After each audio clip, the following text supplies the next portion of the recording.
হঠাৎ একটা তীব্র ব্যথা এবং কান ফাটানো গর্জন অনিমেষের সমস্ত শরীর অসাড় করে দিল।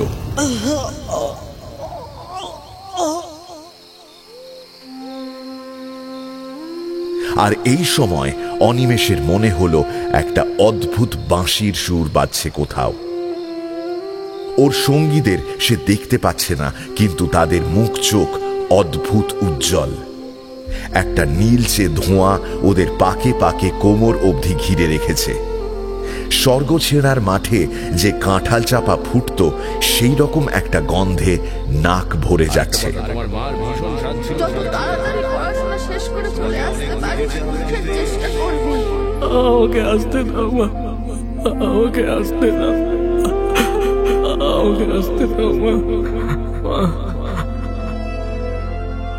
অনিমেষ মিত্র স্বর্গছেড়া ছেড়ে, জলপাইগুড়ি ছেড়ে, দাদু শরীৎ শেখরকে ছেড়ে, শৈশব কৈশোর ছেড়ে এক রাশ স্বপ্ন নিয়ে কলকাতায় পড়তে আসে।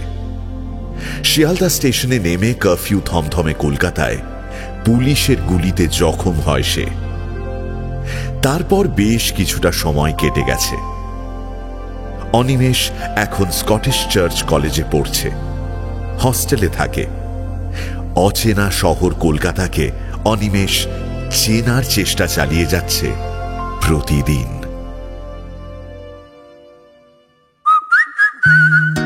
গপ্প মিরে ঠেক, কিছু ভয়, কিছু রহস্য, কিছু হাসি, কিছু প্রেম, এই ঠেকে সবই আছে। গপ্প মিরে ঠেকের আজকের গপ্প সমরেশ মজুমদারের কালোজয়ী উপন্যাস কালবেলা। আজ প্রথম পর্ব। Any digital copy of this content leading to piracy is a crime. এই গল্পের যে কোনো রকম পাইরেসির বিরুদ্ধে উপযুক্ত আইনি ব্যবস্থা নেওয়া হবে। পাইরেসি দণ্ডনীয় অপরাধ। অনুগ্রহ করে পাইরেসি করবেন না, পাইরেসি সাপোর্ট করবেন না। তাহলে শুরু করা যাক।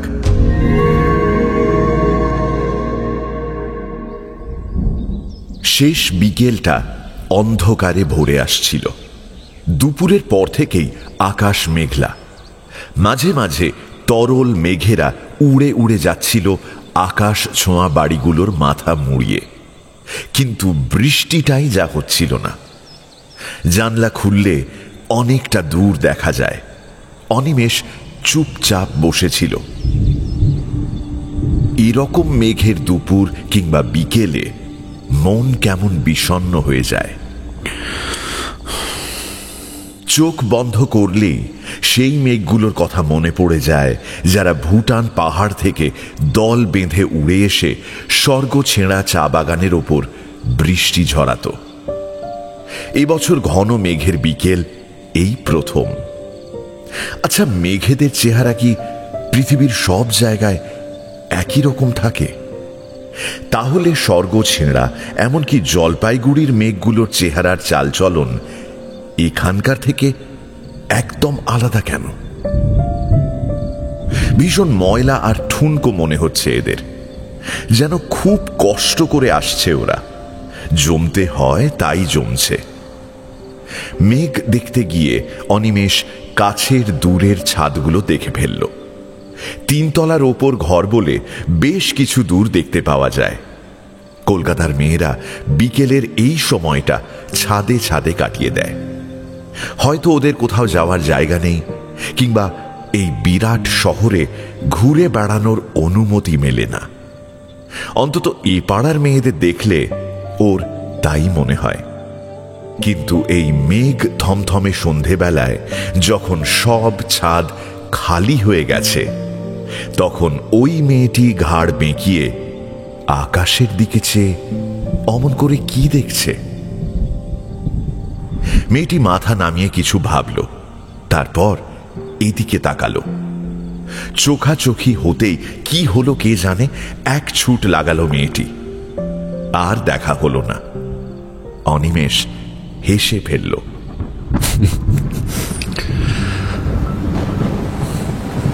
এই সময় ছটফটিয়ে বৃষ্টিটা নামল। জানলা বন্ধ করে আলো জ্বালল অনিমেষ। এই ঘরের অন্য খাটটায় থাকে ত্রিদীপ। ত্রিদীপ সেনগুপ্ত, জামশেদপুরের ছেলে, অর্থবান, ইংলিশ মিডিয়ামে পড়া অথচ বাংলা কবিতা লেখে। অনিমেষ দেওয়ালে টাঙানো ত্রিদীপের আয়নার দিকে এগিয়ে গেল। কলকাতার জল পেটে পড়লে মফস্বলের মানুষ নাকি ফর্সা হয়ে যায়। সামান্য বড় চুল, খুব অল্প এবং কালচে গোঁপদাড়ি মুখের আদলটাই পাল্টে দিয়েছে। কলকাতায় দেখতে দেখতে অনেকগুলো বছর হয়ে গেল অনিমেষের। কলেজের চৌহদ্দি ছাড়িয়ে এখন সে বিশ্ববিদ্যালয়ে। কলেজে থাকার সময় সে বাবার আদেশ পুরোপুরি মেনে চলেছে। জলপাইগুড়ি থেকে নিয়মিত 2টো চিঠি প্রতি সপ্তাহে বিভিন্ন নির্দেশ নিয়ে তার কাছে আসে। একটা ঠাকুরদা শরীৎশেখরের, অন্যটা বাবা মহিতোষের। প্রথমবার এই কলকাতায় আসা মাত্রই যে ঘটনাটা ওর শরীর মনে ছাপ রেখেছিল পাকাপাকি ভাবে, তার কাঁপুনি থেকে নিজেকে সরাতে সময় লেগেছিল অনেক দিন। ফলে ওই সব চিঠিগুলোর নির্দেশ মান্য করা ছাড়া ওর আর কোনো উপায় ছিল না। আর তাই এই কলেজের সময়টা অদ্ভুত নিঃসঙ্গ হয়ে কলকাতায় কাটিয়ে দিল। এই হস্টেল মূলত কলেজ ছাত্রদের, কিন্তু প্রাক্তন যারা এখন বিশ্ববিদ্যালয়ে পড়ছে তারা ইচ্ছে করলে থাকতেই পারে। সেই সুবাদে অনিমেষের এখানে থাকা। ত্রিদীপ এখানে নতুন এসেছে। ও কলকাতার বাইরে যে কলেজ থেকে পাশ করেছে সেই কলেজ আর অনিমেষদের কলেজ একই মিশনারিদের সংস্থার অন্তর্গত। মিশনারি হস্টেল বলেই প্রতি বছর বেশ কিছু বিদেশি ছাত্র কলকাতায় পড়তে এসে এখানে থাকে। হস্টেলের অর্ধেক তারাই, বেশিরভাগ আফ্রিকার। আফ্রিকার ছেলেদের ভাবভঙ্গিতে কোনো সংকোচ নেই, বিদেশে আছে বলে মনেই হয় না। বিশাল চেহারাগুলো নিয়ে সব সময় হইচই করছে। যে কোনো আফ্রিকানকে দেখলেই আঙ্কেল টমকে মনে পড়ে যায় অনিমেষের। কৃতদাস করে রেখেছিল সাদা মানুষেরা এই সেদিন পর্যন্ত, অথচ ওদের হাবভাবে সেসব কষ্টের কোনো চিহ্ন নেই। আর একটা স্মৃতি চট করে অনিমেষের সামনে উঠে আসে। আসাম রোডে ছুটে যাওয়া মিলিটারি কনভয়ের নিগ্রো অফিসারটার মুখ যেন আজও স্পষ্ট দেখতে পায়। শব্দ করে বৃষ্টি পড়ছে এক নাগাড়ে। অনিমেষ দরজা খুলে ভেতরের বারান্দায় এলো। হস্টেলের অনেক ঘর বন্ধ। খোলা দরজাগুলো থেকে আলো এসে বাইরের বৃষ্টিতে মাখামাখি হয়ে যাচ্ছে। ওপাশের একটা ঘর থেকে মাউথ অর্গানে অচেনা সুর ভেসে আসছে। নিশ্চয়ই ওটা ওইসব আফ্রিকানদের কেউ বাজাচ্ছে।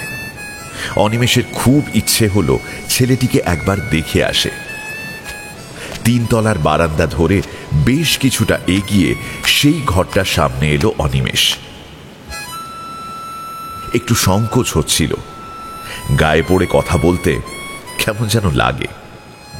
ঘরের ভেতর ছেলেটি একা চিৎপাত হয়ে খাটে শুয়ে চোখ বন্ধ করে মাউথ অর্গান বাজাচ্ছে।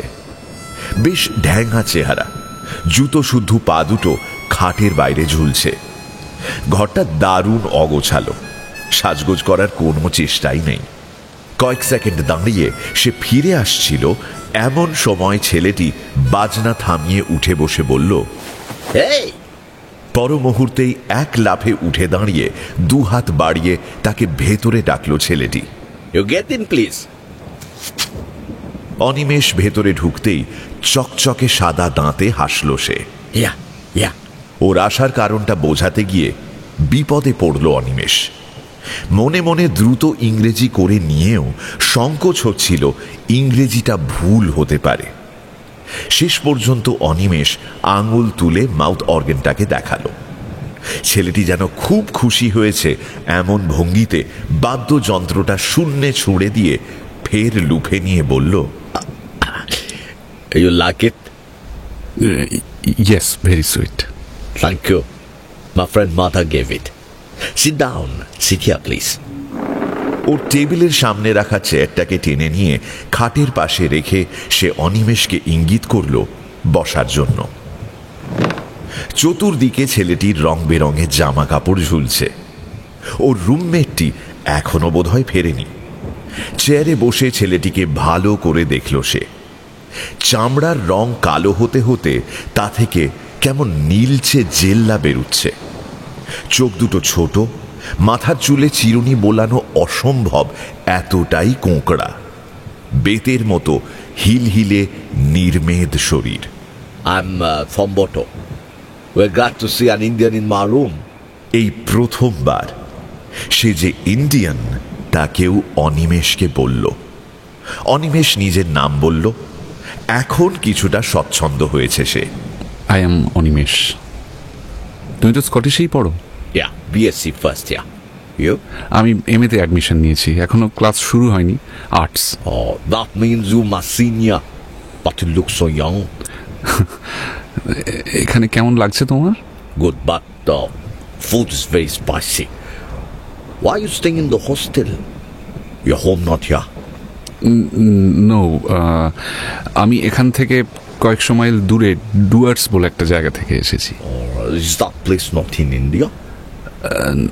কেন নয়, মানে পশ্চিম বাংলারই একটা অংশ। থম্বটো চট করে টেবিল থেকে ভারতবর্ষের একটা বড় ম্যাপ সামনে বিছিয়ে বলল, And now show me where it is. Animesh ঝুঁকে পড়ে পশ্চিম বাংলার মাথায় জলপাইগুড়ি লেখা অঞ্চলটায় আঙুল রাখল। ও দেখল আলিপুর দুয়ার এবং ফালাকাটা ম্যাপে লেখা আছে, কিন্তু স্বর্গ ছেঁড়ার কোনো উল্লেখ নেই।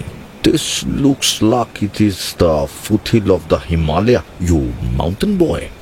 না না, আমি বাঙালি। In your country, you have snow range, you have the sea, you have the desert, and there are different type of people speaking different language. Everybody's staying together. Some of them are Bengali, some of them are Punjabi. Everybody Indian. We don't face any problem. How you got united? আমাদের চেহারা আর ভাষা আলাদা হলেও কালচারের কোথাও কোথাও এবং ধর্মের মিল রয়েছে। তাছাড়া ইতিহাস বলে বারবার বিদেশি আক্রমণ হয়েছিল আমাদের ওপর, বোধহয় আক্রান্ত হলেই ইউনিটি গড়ে ওঠে। But they are Hindu also, the Muslim, also Christian. They come from different religion, different background, and everybody, the way of thinking different, right? হ্যাঁ, কিন্তু ধর্ম তো ঘরের ব্যাপার। বাইরে আগুন লাগলে সেটা ঘরে রেখেই মানুষ আগুন নেভাতে বেরিয়ে আসে। If that is the thinking, then why you allow the British to rule over India, your country, for more than 200 years? But of course, even after so much delay, you managed to chase the British out of India. And this, my friend, helped countries like the ones I come from to come out of the dark. হ্যাঁ, ওরা আমাদের হাতে শেষ পর্যন্ত স্বাধীনতা দিয়ে গেছে। Freedom is not given, my friend. You have to earn it. What are you trying to say? You did not earn your freedom? আমরা চেষ্টা করেছিলাম বিভিন্ন পথে, কিন্তু শেষ পর্যন্ত ওরা আমাদের দিয়ে গেছে। রক্ত না দিলে স্বাধীনতা পাওয়া যায় না, আর যদি তা পাওয়াও যায় তাহলে সেই স্বাধীনতা সম্পর্কে দেশের মানুষের মমতা থাকে না। এর মধ্যে অনেকগুলো বছর গেছে, এবার আমরা পুরনো ভুলগুলো শুধরে নেব। এবার তোমার কথা বলো। আমরা একই পৃথিবীতে থাকি, অথচ তোমাদের দেশের খবর ভারতবর্ষের মানুষ কিছুই জানে না। Well, I come from a very poor country. The rich countries call us undeveloped, perhaps. That is why practically we Africans are divided into so many small states. ঠিক এই সময় একজন খর্বকায় মানুষ দরজায় এসে দাঁড়ালো। সর্বাঙ্গ ভেজা, পোশাক থেকে টুপটাপ জল ঝরছে, মুখ চোখে খুব বিরক্তি। একে অবশ্য অনিমেষ কয়েকবার দেখেছে, মেটে এবং রোগা। এই হস্টেলের কোনো আফ্রিকান নয়, তবে এর গায়ের রং নিকশ কালো নয়, বরং তামাটে ভাবটাই বেশি। ছেলেটি ঘরে ঢুকে খুব উত্তেজিত হয়ে হাত পা নেড়ে থম্বটোকে কি সব বলতে লাগলো নিজের ভাষায়।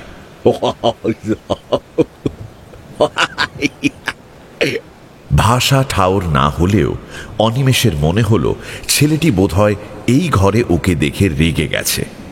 আফ্রিকান ছেলেদের ঘরে কোনো ভারতীয়কে সে আড্ডা দিতে দেখেনি, ওরাও কারো ঘরে যায় না। হঠাৎ ছেলেটি অনিমেষের দিকে তেড়ে এসে উল্টো দিকের খাটে বসে তড়বড় করে যে কথাগুলো বলল, সেটা যে ইংরেজি ভাষায় তা বুঝতে কয়েক মুহূর্ত লাগলো। You must protest. You live in this hostel? মাথা নেড়ে হ্যাঁ বলল অনিমেষ।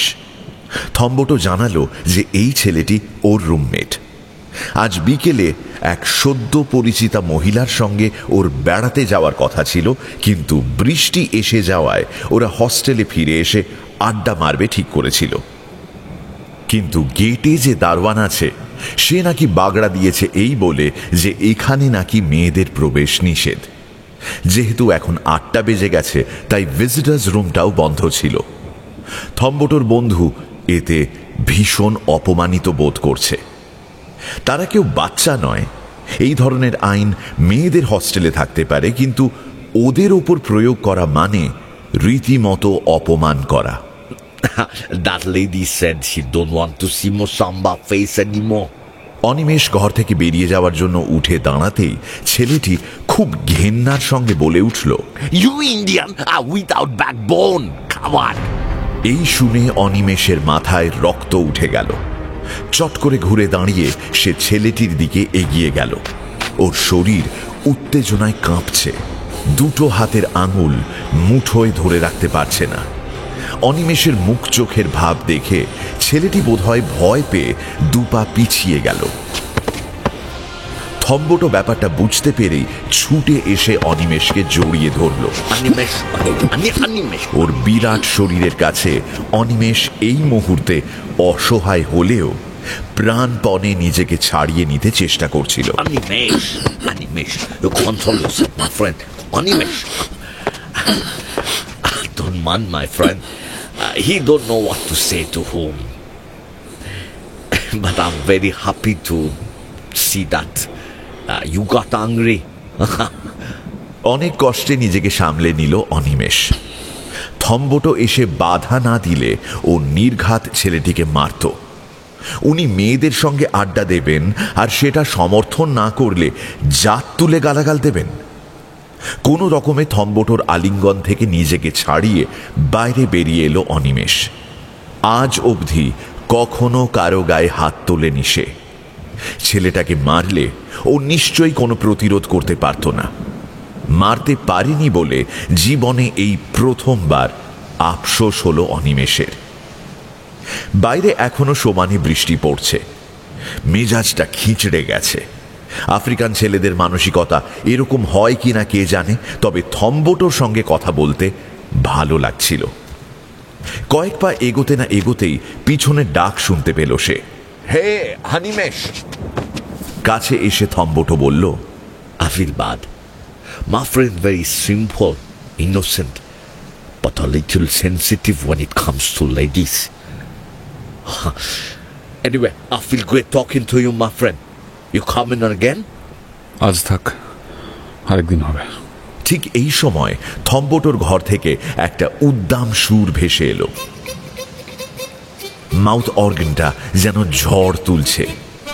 হেরে যাবে নিশ্চিত জেনে মানুষ যখন মরিয়া হয়ে ওঠে, সুরটা সেই রকমই তেজি এবং উদ্দাম। He play mouth organ better than me, isn't it? Animesh কি বলবে ঠাউর করতে না পেরে নিজের মনে ঘাড় নেড়ে বারান্দা দিয়ে হাঁটতে লাগলো। ঘরের শেকল খুলে অন্ধকারের দিকে কিছুক্ষণ চেয়ে থাকলো সে। নিজেকে ভীষণ একা মনে হচ্ছে। এই বিরাট কলকাতা শহরে তার কোনো বন্ধু নেই, আত্মীয় নেই। আলো না জেলে ঘরে ঢুকে চুপচাপ খাটে শুয়ে পড়ল সে। অস্বস্তিটা তবুও যাচ্ছিল না। কি সহজে ছেলেটি ওকে গালাগালিটা দিল। You Indian are without backbone. Come on. শব্দগুলো কানে বাজছে। জলপাইগুড়ি শহর থেকে সেই প্রথমবার ট্রেনে চেপে আসবার সময় ভারতবর্ষের মাটিতে নতুন কিছু গড়ার জন্য যে ভাঙচুর শুরু হয়েছে বলে উত্তেজনায় টগবগে হয়েছিল সে, এই কয়েকটি বছরে তা কোথায় যেন মিলিয়ে গেছে। এখন এই শহরের মানুষগুলোর দিকে তাকালে মনেই হয় না তারা বা তাদের কেউ কেউ ওসব কথা কখনো ভেবেছিল। মেরুদণ্ডহীন কথাটা কি একদম প্রযোজ্য নয়? মহিতোষ চাননি যে অনিমেষ স্কটিশ চার্চ কলেজে ভর্তি হোক। ছেলে মেয়েদের একসঙ্গে পড়াশোনাটা তিনি পছন্দ করেন না। তাছাড়া হস্টেলটা যখন কলেজ কম্পাউন্ডে নয়, তখন কলকাতার রাস্তায় ছেলেকে হাঁটাচলা করতে দিতে তিনি রাজি ছিলেন না। শিয়ালদা স্টেশন থেকে বেরিয়ে সেই ঘটনার পর প্রায় 8 মাস বিছানায় শুয়ে থেকে অনিমেষ খুব কাহিল এবং রোগা হয়ে গিয়েছিল। তবে ঠাকুরদা শরীরশেখর অনিমেষকে সমর্থন করলেন। প্রায় বাধ্য হয়ে মহিতোষ ছেলেকে নিয়ে কলকাতায় এলেন। এবার একা ছাড়েননি। প্রেসিডেন্সির পাশেই হিন্দু হস্টেল, কিন্তু সেখানে ভর্তি হওয়ার চেষ্টা বিফল হল। অনিমেষ আকৃষ্ট হল স্কটিশ চার্চে বিবেকানন্দ সুভাষচন্দ্র বসু পড়েছেন বলে। ছেলের সঙ্গে 2 দিন কলেজে গিয়ে ভেতরে ভেতরে কেমন যেন অসহায় বোধ করেছিলেন মহিতোষ। গাদা গাদা মেয়ে রং বেরঙের পোশাকে জটলা করছে কলেজ চত্বরে। তাদের কারো কারো ভঙ্গি বেশ বেপরোয়া। তার উপর অনিমেষ আর্টসে অ্যাডমিশন নিয়েছে। যাওয়ার আগে বারবার তিনি ছেলেকে উপদেশ দিয়ে গেলেন, শোনো, একটা কথা মনে রাখবে, পড়াশোনা করে ভালো রেজাল্ট করতে হবে। এই কলকাতা শহর নতুন ছেলেদের নষ্ট করে দেওয়ার জন্য একেবারে ওত পেতে থাকে। তুমি একদম অসতর্ক হবে না। কোনো বন্ধু বান্ধবকে বিশ্বাস করবে না, কারণ বিপদের দিনে তারা কেউ পাশে থাকবে না। কলেজের ইউনিয়ন থেকে 7 হাত দূরে থাকবে। মধ্যবিত্ত সংসারের ছেলের এই বিলাসিতা সাজে না। রাজনীতি যাকে নেশা ধরায় তার ইহকাল পরকাল একদম ঝরঝরে হয়ে যায়। যাদের বাপের প্রচুর টাকা আছে তারাই ওসব করুক, যেমন জওহরলাল, চিত্তরঞ্জন, সুভাষ বোস। বাবার এসব উপদেশ অনিমেষ মন দিয়ে শুনতে বাধ্য হয়েছিল। সে লক্ষ্য করেছিল বাবা যখন কথা বলেন তখন তিনি ভুলে যান ভারতবর্ষ এখন স্বাধীন। কিন্তু বাবার একটা কথার সঙ্গে সে একমত। ইতিমধ্যে তার 1 বছর নষ্ট হয়ে গিয়েছে। মন্টু, তপন, অর্ক এখন 2nd ইয়ারে পড়ে। মানুষের জীবন বড় অল্প সময়ের। তা থেকেও যদি 1 বছর অকেজো হয়ে যায় তাহলে সেটা কম ক্ষতি নয়। অনিমেষ মহিতোষকে কথা দিয়েছিল সে সময় নষ্ট করবে না। তাই বিএ পাশ করা পর্যন্ত সে শুধু দেখে গেছে চারধার। স্কটিশ চার্চের ছাত্র ইউনিয়ন অবশ্যই ছাত্র ফেডারেশনের দখলে, কিন্তু মাঝে মাঝে মিছিল করা ছাড়া তাদের কোনো সক্রিয় ভূমিকা ছিল না। পৃথিবীর কোন প্রান্তে কি হলো তার জন্য ওরা মিছিল বের করে, অথচ কলেজের জলের কলটা 3 দিন খারাপ হয়েছিল সেদিকে খেয়াল করেনি। অনিমেষ শুধু ওদের দেখে গিয়েছিল এই কটি বছর। ত্রিদীপ কখন এসেছে টের পায়নি অনিমেষ। ঘরে আলো জ্বালতেই অনিমেষ দেখল ত্রিদীপ একা নয়, সঙ্গে আরো 2 জন এসেছে। খাওয়ার ঘরে ওদের দেখেছে, কিন্তু আলাপ হয়নি। অনিমেষ উঠে বসতে একটা তীব্র গন্ধ পেল। ত্রিদীপরা দাঁড়িয়ে আছে আর ওদের শরীর থেকে চুইয়ে পড়া জলে মেঝে ভেসে যাচ্ছে। 3 জনেই ভিজে কাক। অনিমেষ ত্রিদীপকে বলল, কি ব্যাপার, বৃষ্টিতে ভিজে এলে? নিউমোনিয়া হলে কি হবে? ত্রিদীপ হেসে বলল, আরে এরকম ফাইন বৃষ্টির মধ্যে রোড দিয়ে হাঁটতে যে কি আরাম তা তুমি বুঝবে না। নিজেকে দেওয়ানা মনে হয়। আর তাছাড়া ঈশ্বর কবিদের সিনায় এত রকমের ভালোবাসা দিয়েছেন যে সেখানে নিউমোনিয়া জায়গা পায় না। অনিমেষ, মাই রুমমেট, এদের সঙ্গে তোমার আলাপ আছে? নেই? আমরা এই হোস্টেলে থাকি, তবু কেউ কাউকে চিনি না। আমরা একই পৃথিবীতে থাকি, তবু মানুষের আজও জানাশোনা হলো না। এ হচ্ছে দুর্গাপদ, গোবিন্দ। আঙুল দিয়ে দ্বিতীয় জনকে দেখালো ত্রিদীপ। গোবিন্দ যার নাম, সে যখন কথা বলল তখনই গন্ধটার রহস্য বুঝতে পারল অনিমেষ। তুমি তো গুডি বয়, এখনো মফস্বলের আলো আন গায়ে জড়ানো। কথাগুলো জড়ানো, মদ্যপানের প্রতিক্রিয়া প্রতিটি শব্দে। মত্ত হলে মানুষের চিন্তা ভাবনা অসংলগ্ন হয়ে যায়, তখন যুক্তি অচল। সে শুধু ত্রিদীপকে জিজ্ঞাসা করল, তুমি মদ খেয়েছো? কলকাতার এই প্রবাস জীবনে ত্রিদীপকে গৃহসঙ্গী পেয়ে খুশি হয়েছিল অনিমেষ। ছেলেটা কবিতা লেখে, অন্যরকম কবিতা, মনটা ভালো, অবস্থাপন্ন ঘরের ছেলে, কিন্তু আচরণে কোনো চালিয়াতি নেই। কিন্তু আজ অবধি ত্রিদীপকে সে মদ্যপান করা অবস্থায় দেখেনি। কেউ মদ খেলেই সেই অনেক বছর আগে দেখা মোহিতোষের চেহারাটা অনিমেষের সামনে উঠে আসে। মানুষ দুঃখ পেলে নাকি মদ খায়, বড় লোকরা মেজাজ আনতে ড্রিঙ্ক করে, কিন্তু ত্রিদীপের ক্ষেত্রে তো এই দুটোর কোনো প্রয়োজন আছে বলে তার জানা নেই। তাছাড়া এই হস্টেলের যে নিয়মাবলী দরজায় টাঙানো, তাতে এই ধরনের আচরণের জন্য কঠিন শাস্তির ব্যবস্থা আছে। ত্রিদীপ অনিমেষের কথাটার জবাব না দিয়ে ঘুরে দাঁড়ালো জানলার দিকে। পাল্লা দুটো খুলে দিতে দিতে বলল, কেন, মদ খেতে তোমার খারাপ লাগে? পেটে মদ, মাথায় বৃষ্টি, লন্ড ভন্ড হয়ে যাক সৃষ্টি। এই তুমি খাবে? অনিমেষ দেখল দুর্গাপদ জামার তলা থেকে একটা চ্যাপ্টা বোতল বের করছে। না, মদ খেলে মানুষ কি হয় আমি জানি, আমার দেখা আছে। ত্রিদীপ জানলা খুলে দিতেই হু হু করে বৃষ্টির জল ঘরে ঢুকতে লাগলো। অনিমেষের পড়ার টেবিল জলে ভিজে যাচ্ছে। সে তড়াক করে নেমে জানলা বন্ধ করতে গিয়ে ত্রিদীপের কাছে বাধা পেল। নিয়ম না ভাঙলে নিয়মটাকে বোঝা যায় না মাই রুমমেট। আমার বইপত্র ভিজে যাচ্ছে। কাল আমি শুকিয়ে দেবো। হাল ছেড়ে দিয়ে সে ফিরে আসছিল, এমন সময় গোবিন্দ ওর সামনে এসে দাঁড়ালো। ইনডাইরেক্ট না ডাইরেক্ট? আমি খাবো না। তা কি হয়, এক যাত্রায় পৃথক ফল? আশ্চর্য, আমি না খেলে তোমরা জোর করে খাওয়াবে নাকি? এই সংস্কার ভাঙা কথা হচ্ছিল না সেদিন? তুমি তো নিজেই সংস্কারগ্রস্ত। নাও, খেয়ে নাও, লাথি মারো বিবেকের মাথায়। না, ওটা অত সস্তা নয়, আমি মরে গেলেও খাবো না। অনিমেষ ফুঁসে উঠল। হঠাৎ কি হলো ত্রিদীপের, ওর চোখ মুখ হিংস্র হয়ে গেল। ধস্তাধস্তি শুরু হলো বৃষ্টি ভেজা ঘরটায়। অনিমেষ ভাবল, চিৎকার করে ওঠে।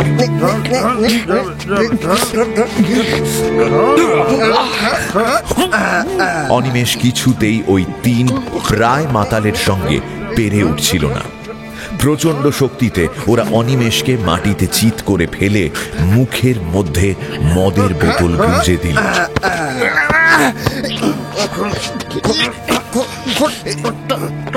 গল গল করে নেমে আসা বিশ্রী স্বাদের তরল পদার্থটিকে জিভ দিয়ে প্রতিরোধ করতে পারল না অনিমেষ। খাচ্ছে না, ঠিক আছে, ওর শাস্তি হলো আগা গোড়া ন্যাংটো করা। নগ্নতা কবিতা নয়, অথবা আরো কিছু বেশি। ওদের হাত চলছে, দুজন চেপে ধরেছে, অন্যজন সক্রিয় হয়ে উঠেছে। দুপায়ের প্রতিবাদ সত্ত্বেও অনিমেষের নিম্নদেশ নগ্ন হয়ে গেল। আরে বাস, এছাড়া থাইতে এত বড় দাগ কিসে? চোখ বন্ধ অনিমেষের শরীরে আচমকা সেই যন্ত্রণাটা ছড়িয়ে পড়ল। সে শূন্যে সামান্য লাফিয়েই মাটিতে পড়ে গেল। কি হয়েছিল এখানে? এটা কিসের দাগ অনিমেষ?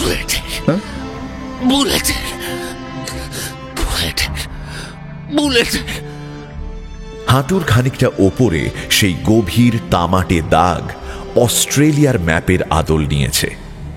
হঠাৎ দেখলে একটু অস্বস্তি হয়। সাধারণত ফুল প্যান্ট পরলে চিহ্নটি কারো চোখে পড়ে না, অনিমেষও সেটা মনের আড়ালে রেখে দেয়। সামান্য পা টেনে হাঁটা ছাড়া এই চিহ্নটি ওকে কোনো পীড়া দেয় না। কিন্তু যখনই ওই প্রসঙ্গ ওঠে অথবা খবরের কাগজে পুলিশের গুলি চালানোর কথা লেখা হয়, তখনই অনিমেষের থাই টনটন করতে থাকে। ব্যথাটা আচম্বিতে সমস্ত শরীরে ছড়িয়ে যায়। কখন জ্ঞান ফিরেছিল অনিমেষ জানে না। প্রথম যখন নিজের অস্তিত্ব টের পেল, তখন সে বিছানায়, মাথার ওপরে ছাদ এবং নাক জোড়া কড়া ওষুধের গন্ধ। সামান্য মাথা ঘোরাতে ও বুঝতে পারল এটা হাসপাতাল এবং সবে ভোর হয়েছে। কলকাতায় পড়তে এসে যখন শিয়ালদায় নেমেছিল তখন সন্ধে পেরিয়ে গেছে, অথচ এই ভোরবেলায় সে হাসপাতালে শুয়ে আছে কেন? অনিমেষের চিন্তা করতে খুব কষ্ট হচ্ছিল। চোখ বন্ধ করে পরিচিত মুখগুলোকে দেখতে চাইছিল অনিমেষ। শরীর শেখর, দাদুকে ও এক পলকেই লাঠি হাতে এগিয়ে আসতে দেখল চোখের পর্দায়। মহিতোষ ওর বাবা গম্ভীর মুখে ফ্যাক্টরি থেকে ফিরে সাইকেল থেকে নামছেন। ছোট মা মাঠের মধ্যে দিয়ে দ্রুত হেঁটে চলেছেন। ঘোমটা একটু নেমে এসেছে। পায়েস খাবে? ভাই কি করছো? তোমাকে একটা কথা বলি, এখন তুমি বড় হয়েছো। কি করছো ভাই? পায়েস খাবে? তোমাকে একটা কথা বলি, এখন তুমি বড় হয়েছো। আর তারপরেই সিনেমার মতো চোখের পর্দায় জ্বলন্ত ট্রামটা ভেসে উঠল। কিছু ছেলে যেটায় আগুন লাগিয়ে একটু আগে ছুটে গেছে। শব্দ হচ্ছে ট্রামটা থেকে। লকলকে আগুন ট্রামের তার ছুঁয়েছে। বারুদের গন্ধ বাতাসে। অনিমেষ সেই ট্রেনে পরিচিত বৃদ্ধের সঙ্গে হেঁটে যাচ্ছিল। কারফিউ শব্দটার ক্ষমতা সে ওই প্রথম দেখল। এমন নিস্তব্ধ মৃত শহরের নাম কলকাতা, এটা আবিষ্কার করে অবাক হয়ে গিয়েছিল সে। সঙ্গে সঙ্গে যেন শব্দটা শুনতে পেল অনিমেষ। ট্রামের পাশে দাঁড়ানো পুলিশগুলোকে তেড়ে আসতে দেখে সে একটা গলির মধ্যে ঢুকে ঊর্ধ্বশ্বাসে ছুটতে লাগলো। আর তখনই ওর থাইয়ের মধ্যে গরম ছুরি বসিয়ে কেউ যেন শূন্যে ঠেলে দিল। প্রচন্ড একটা যন্ত্রণা নিয়ে মাটিতে পড়ে গেল অনিমেষ।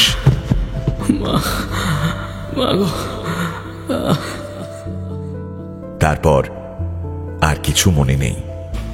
না, ঠিক তা নয়।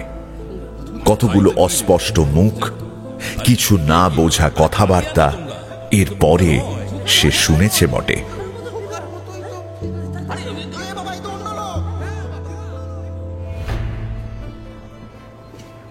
অনিমেষ চোখ খুলে যাকে দেখল তিনি একজন নার্স। নার্স জানালো সে মেডিকেল কলেজ হসপিটালে আছে। 2 দিন তাকে এখানে আনা হয়েছে। হঠাৎই মনে হলো কোমরের নিচ থেকে নিজের পায়ের অস্তিত্ব সে টের পাচ্ছে না। তলাটা যেন অসাড় হয়ে আছে।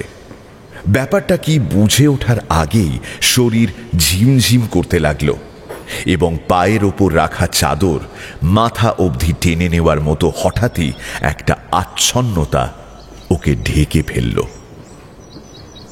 আবার যখন ঘুম ভাঙল তখন বিকেল। কয়েক মুহূর্তের অস্বচ্ছতা, তারপরেই সব কিছু পরিষ্কার দেখতে লাগলো অনিমেষ। তার কাছে কেউ নেই, এমনকি সেই নার্সটিও না। ঘাড় ঘুরিয়ে সে দেখল ওপাশের বেডগুলোতে আরো মানুষ শুয়ে বসে আছেন এবং তাদের কাছে মানুষজন এসেছেন। গো, কেমন আছো? ঠিক আছে? কি খেতে দিয়েছিল ওখানে? তুমি ওষুধগুলো খাচ্ছ না কেন? হঠাৎ অনিমেষের খেয়াল হলো সে যে এই হাসপাতালের বিছানায় শুয়ে আছে তা কি তার বাড়ির লোকেরা জানে? অনিমেষ উঠে বসতে গিয়ে যন্ত্রণাটাকে আবিষ্কার করল। সে পারছে না। হাত, আঙুল কিংবা মাথা তার ইচ্ছে মতন কাজ করলেও কোমরের নিচে ইচ্ছেটা পৌঁছচ্ছে না। আঘাত এবং যন্ত্রণাটা যে গুলি থেকে সেটা এখন স্পষ্ট, কিন্তু কে গুলি করল ওকে? সেই গলির মধ্যে পালিয়ে যাওয়া ছেলেগুলো, না পিছনে ধেয়ে আসা পুলিশ? সে মনে করতে পারল আঘাতটা পিছন থেকেই এসেছিল এবং সে ধাক্কা খেয়েও পিছনে মুখ ঘোরাতে পারেনি। ট্রামের আগুনে দেখা পুলিশগুলো রাগী গোখরোর মতো তেড়ে আসছিল, কিন্তু হাতে সুটকেস আর বেডিং দেখেও কি ওরা বুঝতে পারল না? খামোকা ওকে পুলিশ গুলি করল কেন? গুলিটা যদি আরেকটু ওপরে লাগতো তাহলে? ঘুম ভেঙেছে তাহলে? অনিমেষ দেখল একজন কালো চেহারার স্থূলকায় নার্স ওর দিকে তাকিয়ে আছেন। সকালে নার্সটি নন। হাঁ করে কি গিলছো ভাই? তোমার সামনে এখন অনেক পরীক্ষা। পরীক্ষা? কিসের পরীক্ষা? নিজের গলার স্বর অনিমেষের অচেনা। সে তো এরকম গলায় কথা বলে না। নার্স বললেন, পায়ে যে মালটি ঢুকিয়েছিলে সেটা শান্ত ভদ্র ছেলে ঢোকে না। একজন বাবাজি রোজ দুবেলা এসে তোমার খোঁজ খবর নিয়ে যাচ্ছে। তার যদি কথা বলতে ইচ্ছে না করে চোখ মোটকে পড়ে থাকো, আমি গিয়ে বলে দিই জ্ঞান ফেরেনি। খবরদার, চোখ খোলা চলবে না। বাবাজি? পুলিশ। ঘরের খেয়ে বনের মোষ তাড়াতে গেলে আর বাবাজিদের চিনলে না? পুলিশ পুলিশ দিয়েছে তো পা ফাঁসিয়ে। এবার পুলিশ অন্য ঠ্যাংটা ধরে টানাটানি করবে। কি ঘুমোবে না খবর দেব? বিশ্বাস করুন, আমি পুলিশকে কিছু করিনি। আমি কলকাতার কিছুই চিনি না। ওসব গল্প আমার কাছে বলে কোনো লাভ নেই। জলপাইগুড়িতে সে কোনো মহিলাকে এরকম কথা বলতে শোনেনি। কলকাতার সব মেয়ে কি এই ভঙ্গিতেই কথা বলে? ছেলেবেলা থেকে শুনে এসেছে কলকাতার মানুষদের মনে দয়া মায়া কম, কেউ কারো কথা ভাবে না, স্বার্থপর হয়ে যায় সবাই। কিন্তু নার্সরা এরকম হবে কেন? জলপাইগুড়িতে তার খবর এখনো পৌঁছয়নি। তার পকেটে অবশ্য এমন কিছু ছিল না যা থেকে কেউ তার ঠিকানা খুঁজে পাবে। অবশ্য সুটকেস খুললে সবকিছু পাওয়া যাবে। বাবার বন্ধুকে লেখা চিঠিও ওতে আছে। তাহলে কি সুটকেস বেডিং এর হদিশ কেউ পায়নি? ও দুটো হারালে সে কি করবে? তার সব শার্ট প্যান্ট তো ওই সুটকেসেই আছে। খুব দুর্বল লাগছে এখন। জ্ঞান ফিরেছে? অনিমেষ দেখল একজন ডাক্তার গলায় স্থেত ঝোলানো ওকে প্রশ্ন করছেন। শরীরের পাশে নেতিয়ে থাকা ডান হাতের কবজিটা তুলে পালস দেখলেন ডাক্তার। তারপর একজনের উদ্দেশ্যে বললেন, 5 মিনিটে বেশি কথা বলবেন না। অনিমেষ ডাক্তারকে চলে যেতে দেখল। অনিমেষের ইচ্ছে করছিল ডাক্তারকে জিজ্ঞাসা করে তার পা আস্ত আছে কিনা। সে নিজে উঠে বসে যে দেখবে তেমন শক্তি নেই। যদি পা বাদ দিয়ে থাকে ওরা, তাহলে সে কি করবে? মেঝেতে কিছু ঘষটে আনার শব্দ হতে অনিমেষ ঘাড় ফিরিয়ে তাকালো। একজন রোগা মানুষ, কিন্তু কাতলা মাছের মতো মুখ, সবুজ হাওয়াই শার্ট আর প্যান্ট পরা, ওপাশ থেকে একটা স্টুল ঘষটে খাটের কাছে নিয়ে এলো। লোকটার চোখ সে ভালো করে দেখতে পাচ্ছে না, কারণ নাকের পাশে আর ভুরুর তলার ঢিপি মাংস সে দুটোকে প্রায় ঢেকে রেখেছে। বিপ্লব হলো? মুখের ভেতর চিবিয়ে ছিবড়ে ছুঁড়ে ফেলছে এমন ভঙ্গি কথা বলার। প্রশ্নটা বুঝতে পারল না অনিমেষ। কিসের বিপ্লব? তার সঙ্গে ওর কি সম্পর্ক? ফেরেববাজি আমি একদম পছন্দ করি না। যা জিজ্ঞাসা করব চটপট জবাব দেবে। তোমার 14 পুরুষের ভাগ্য যে হাসপাতালে শুয়ে আছো। আপনি কে? তোমাদের পরিত্রাতা ঈশ্বর। ঈশ্বরকে চেনো? যার ডাক নাম ভগবান। আপনি কে? নবাব সাহেব আমাকেই প্রশ্ন করছেন উল্টে। একদম না, যা জিজ্ঞাসা করার তা আমিই করব। হাতে ডায়েরি খুলে প্রথম প্রশ্ন শুরু হলো। বাবমার দেওয়া নামটা কি? অনিমেষ। পুরো নাম বলার অভ্যেস নেই নাকি? হ্যাঁ, আচ্ছা তো যেন রবীন্দ্রনাথ হিটলার বললেই চিনে ফেলতে হবে। পুরো নাম ঠিকানা বলো। অনিমেষ মিত্র, ঠিকানা স্বর্গছেড়া, জলপাইগুড়ি। আবার নক্করবাজি, বোম ছুড়লে শ্যালদায় আর ঠিকানা দিচ্ছ সেই জলপাইগুড়ির, ওখান থেকে বিপ্লব করতে এসেছিলে? অনিমেষ এতক্ষণে বিপ্লব শব্দটার অর্থ ধরতে পারল। সেদিন যে ট্রাম জ্বলছিল, বোমা পড়ছিল, লোকটা তাকেই ব্যঙ্গ করছে। নার্স যার কথা বলছিলেন, বাবাজি, তিনি যে সুবিধের নন সেটা এতক্ষণে বোঝা হয়ে গেছে। কিন্তু এখন আর কোনো ভয় লাগছে না অনিমেষের। সে একেবারে সহজ গলায় জিজ্ঞাসা করল, আপনাকে কেউ সত্যি কথা বলে না? না, নো, নেভার। পুলিশদের কারবার সেরা মিথ্যুকদের সঙ্গে। এবার আসল ঠিকানাটা বলে ফেলো। আরে বাবা, বাপমা থাকলে তারা এতক্ষণে হেদিয়ে মরছে। ঠিকানা জানলে আমি খবরটা দিয়ে দেব। আমি ঠিকই বলছি। জলপাইগুড়ি শহরের হাকিমপাড়ায় আমি থাকতাম। বাবা স্বর্গছেড়া চা বাগানে কাজ করেন। তোমার সঙ্গে আর যারা ছিল তাদের নাম বলো। অনিমেষ সবটা জানালো।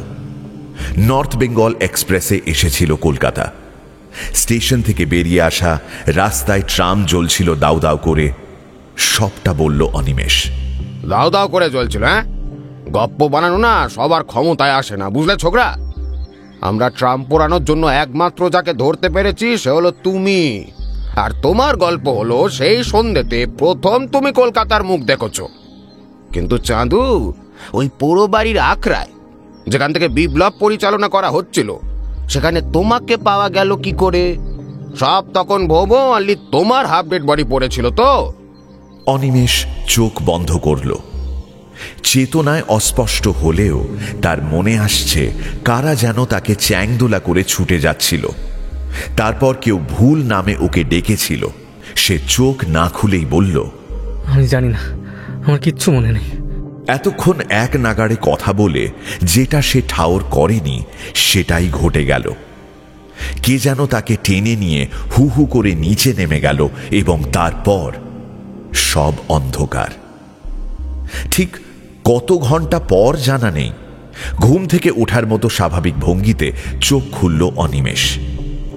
এখন বেশ ভালো লাগছে। দুটো হাত মাথার উপর এনে এসে দেখল বেশ জোর পাচ্ছে। পায়ের আঙুলগুলো সে নাড়াচাড়া করতে পারছে।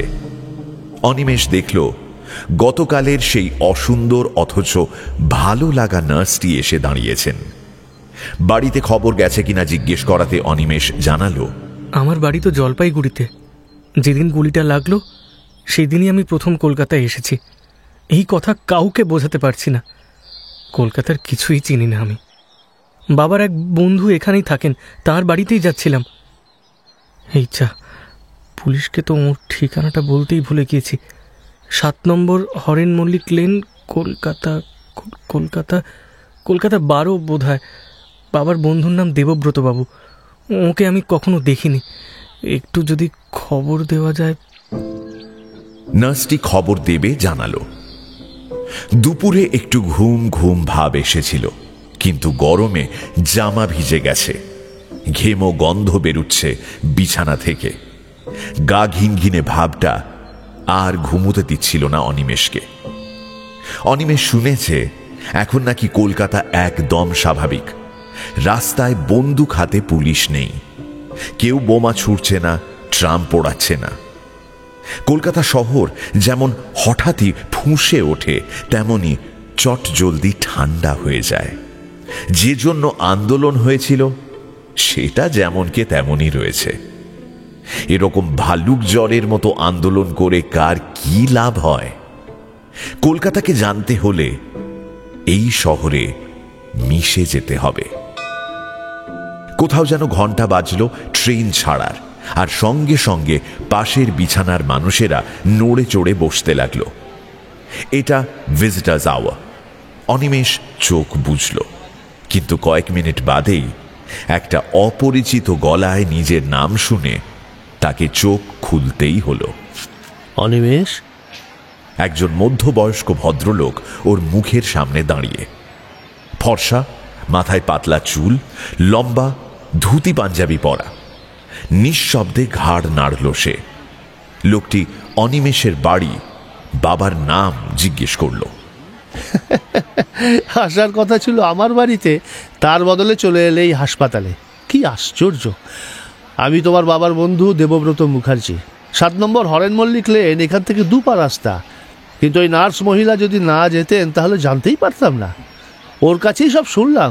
কি গেরো বলো দেখি, বিধিলিপি কে খণ্ডাবে।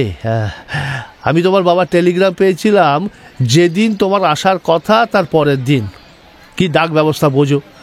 তা পেয়ে অবধি দুশ্চিন্তায় অস্থির। এই বিরাট শহরে কোথায় আছো কে জানে। আজ খবর পেয়ে মহিকে টেলিগ্রাম করলাম চলে আসার জন্য। এখন কেমন আছো? ভালো, শুধু এই পাটা। ঠিক আছে ঠিক আছে, আমি ডাক্তারের সঙ্গে কথা বলছি, তুমি কিচ্ছু চিন্তা করো না। তোমার সঙ্গে আমার মেয়ের আলাপ করিয়ে দিই। নীলা, একবার এদিকে আয়। এতক্ষণে অনিমেষ লক্ষ্য করল দেবব্রত বাবু একা নন, একটি লম্বা স্বাস্থ্যবতী মেয়েকে এগিয়ে আসতে দেখল সে। যদিও গায়ের রং চাপা, তবু ওকে দেখলে চট করে উর্বশীর কথা মনে পড়ে যায়।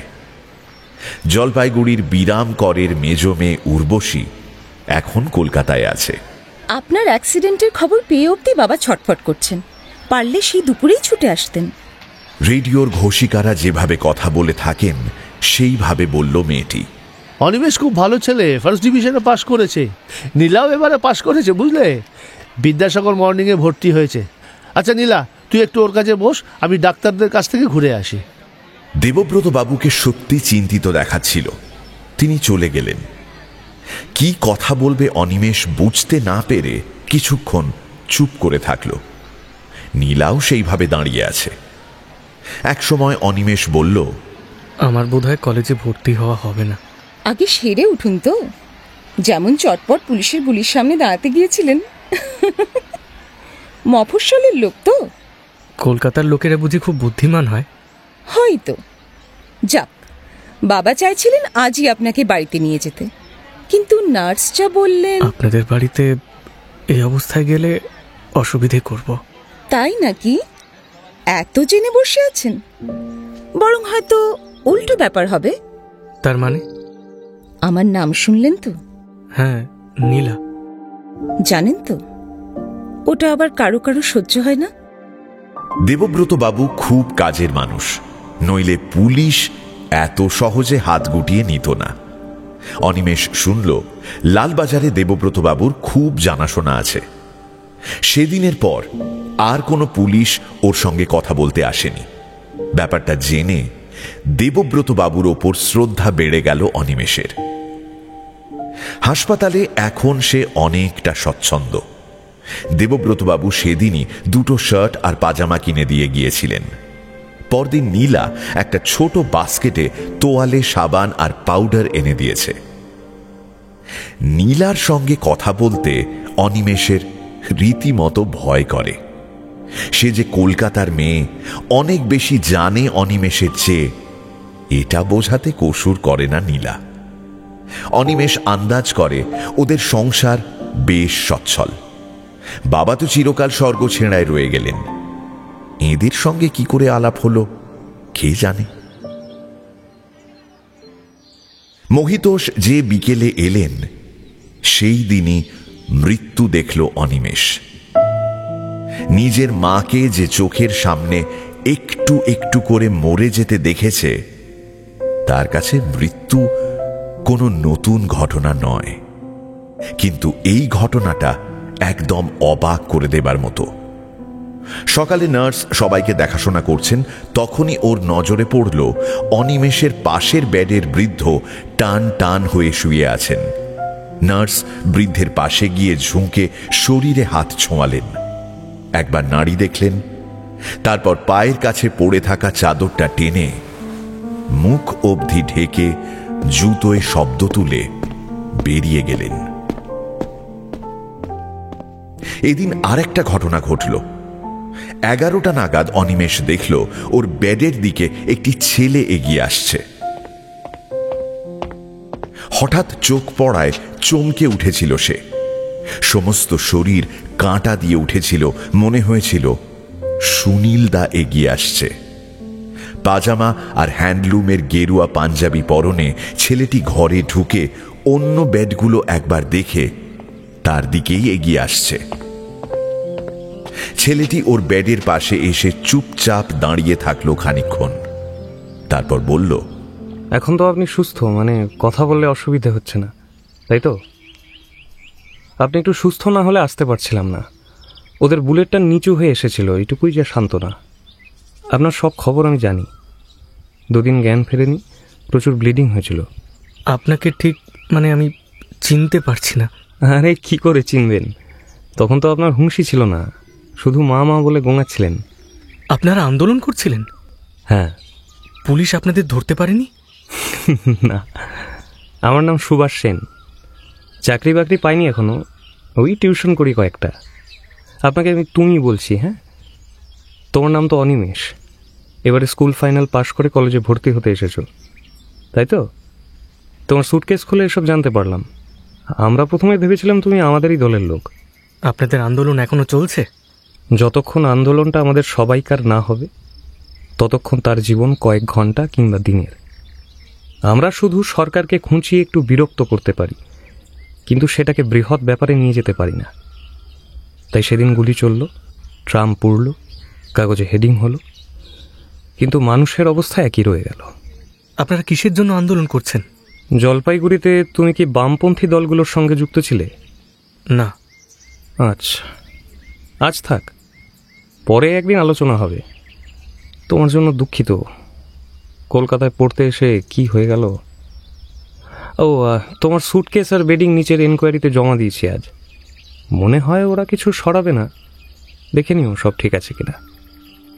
হারানো জিনিস দুটো সুভাষ জমা দিয়ে গেছে জেনে ও বিহ্বল হয়ে পড়ল। কলকাতা শহরের কোনো মানুষ একটা দায়িত্ব নিজে থেকে নেবে সে কল্পনাও করতে পারেনি। এখানকার মানুষের হৃদয় নেই, বিশ্বাস শব্দটা এই শহরে খুঁজে পাওয়া যাবে না। এসবই শুনে এসেছে এতকাল, অথচ ওর আহত শরীরটাকেই ওরা শুধু তুলে আনেনি, গলির ভেতর ছিটকে পড়ে থাকা জিনিসপত্র কুড়িয়ে এনে হাসপাতালে জমা করে দিয়ে গেছে। অনিমেষের বুকটা ভরে গেল। আপনি আবার আসবেন তো? হ্যাঁ, বিকেলে আমার সময় হবে না, এলেই সময় আসবো। চলি। ও, একটা কথা বলতে ভুলে গেছি। কাগজে বেরিয়েছে প্রথম সারির একজন নেতাকে পুলিশ নাকি আহত অবস্থায় ধরেছে বলে দাবি করেছে। কিছু না পেয়ে ওরা পুতুলকে মানুষ বলে চালাচ্ছে। ও, এই সূত্রে বলে রাখি, ওরা যদি আবার প্রশ্ন করে জবাব দিও না। পুলিশ তো অভিযোগ তুলে নিয়েছে। ওরা আমার কাছে সেদিনের পর আর আসেনি। বাবার বন্ধু দেবব্রতবাবু এটা ম্যানেজ করেছেন। আচ্ছা, দেবব্রতবাবু কি করেন? জানি না, তবে এখানকার পুলিশের সঙ্গে ওর খুব জানাশোনা আছে। ও, তবে আর কি চিন্তা। কথাটা বলেই হনহন করে বেরিয়ে গেল সুভাষ। মন খারাপ হয়ে গেল অনিমেষের। যেহেতু সে কোনো সক্রিয় আন্দোলনে যোগ দেয়নি, তাই পুতুল হয়ে গেল। ওপাশের জানলা দিয়ে বাইরে তাকালো অনিমেষ। এখন কড়া রোদ। অনিমেষ জোর করে ভাবনাটাকে অন্যদিকে ঘোরাতে চাইল। দেবব্রতবাবু বলেছিলেন যে স্কটিশ চার্চে ওর এক বন্ধু নাকি অধ্যাপনা করেন। অনিমেষ সেখানে ভর্তি হয়ে বাড়িতেই পড়াশোনা করতে পারে। বিকেল বেলায় মহিতোষ এলেন, সঙ্গে দেবব্রতবাবু। আজ নীলা আসেনি। দূর থেকে বাবাকে দেখতে পেয়ে খানিকটা সংকোচ আর কেন জানা নেই অপরাধ বোধ এলো অনিমেষের ভেতরে। মহিতোষ সোজা মানুষ। অনিমেষ জানে বাবা তাকে ঘিরে অনেক আশা করেন। ছেলে কলকাতায় পৌঁছে পুলিশের গুলিতে আহত হয়ে হাসপাতালে শুয়ে আছে খবর পেয়ে পাগলের মতো হয়ে উঠেছিলেন তিনি। খবরটা এলো লোকাল থানা থেকে। তাড়াহুড়ো করে অনিমেষের এই খবরটা জলপাইগুড়িতে শরীদ শেখরকে জানাবার সময় পাননি মহিতোষ। শেষ দুপুরে দমদমে নেমে সোজা দেবব্রতবাবুর কাছে চলে এসেছেন তিনি। জীবনে প্রথম প্লেনে চড়ার উত্তেজনা একটুও টের পেলেন না মহিতোষ। দেবব্রতবাবু বাড়িতে ছিলেন, দীর্ঘকাল বাদে দেখা হওয়া মাত্র মহিতোষ হাসপাতালে যেতে চাইলেন, কিন্তু তখন দুপুর।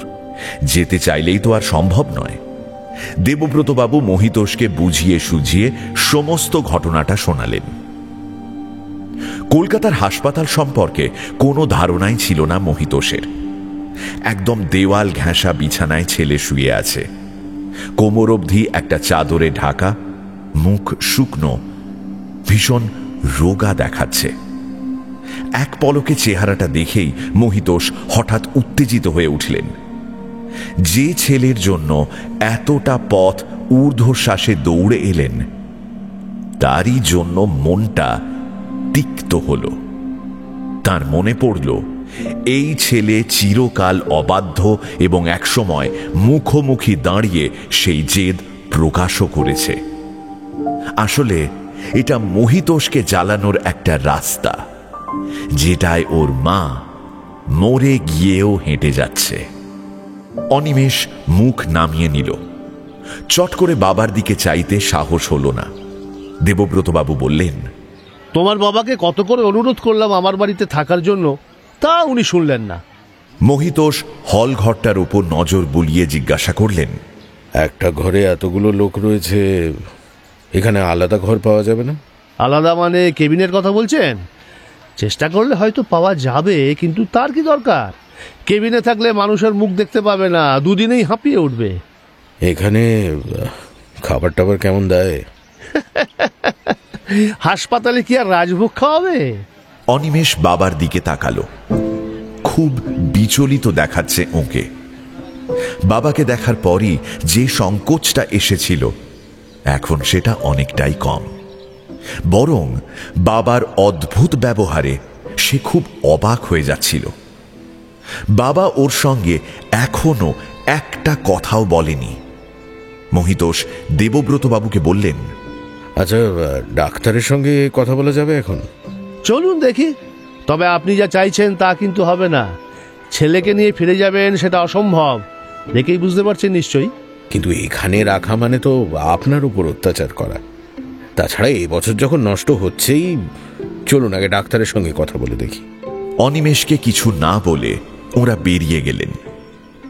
কথাগুলো শোনা মাত্র অনিমেষের কপালে ভাঁজ পড়েছিল। মহিতোষ এসেছেন তাকে ফিরিয়ে নিয়ে যেতে। এটা ঠিক, হাসপাতালের বিছানায় শুয়ে থাকতে আর ভালো লাগছে না, কিন্তু সে যদি একবার এখান থেকে জলপাইগুড়ি ফিরে যায়, তাহলে আর কখনো কলকাতার কলেজে পড়া হবে না। অনিমেষ চোখ বন্ধ করেছিল। হঠাৎ সে অনুভব করল কেউ যেন খাটের পাশে টুলটায় এসে বসেছে। সে চোখ খুলল না। খানিক বাদে সে মহিতোষের গলা শুনতে পেল।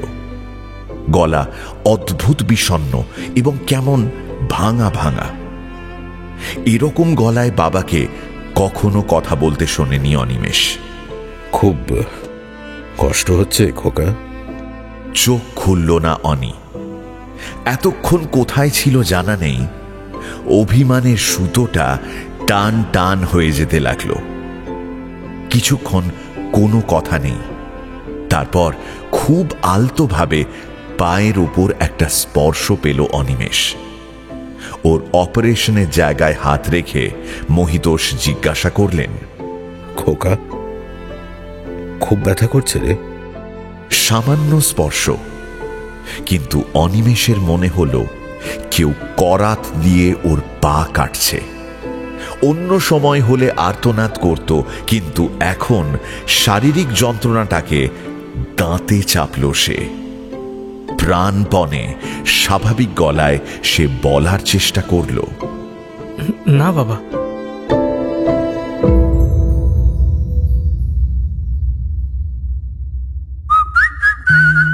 শুনছেন গপ্পমিরে ঠেকের বিশেষ নিবেদন সমরেশ মজুমদারের কালোজয়ী উপন্যাস কালবেলার প্রথম পর্ব। এখনো যদি ঠেকে সাবস্ক্রাইব না করে থাকেন, তাহলে কিন্তু ঠকবেন। Subscribe to my official channel আর বেল আইকনটি প্রেস করতে ভুলবেন না। তাহলে বাকিটা শোনা যাক।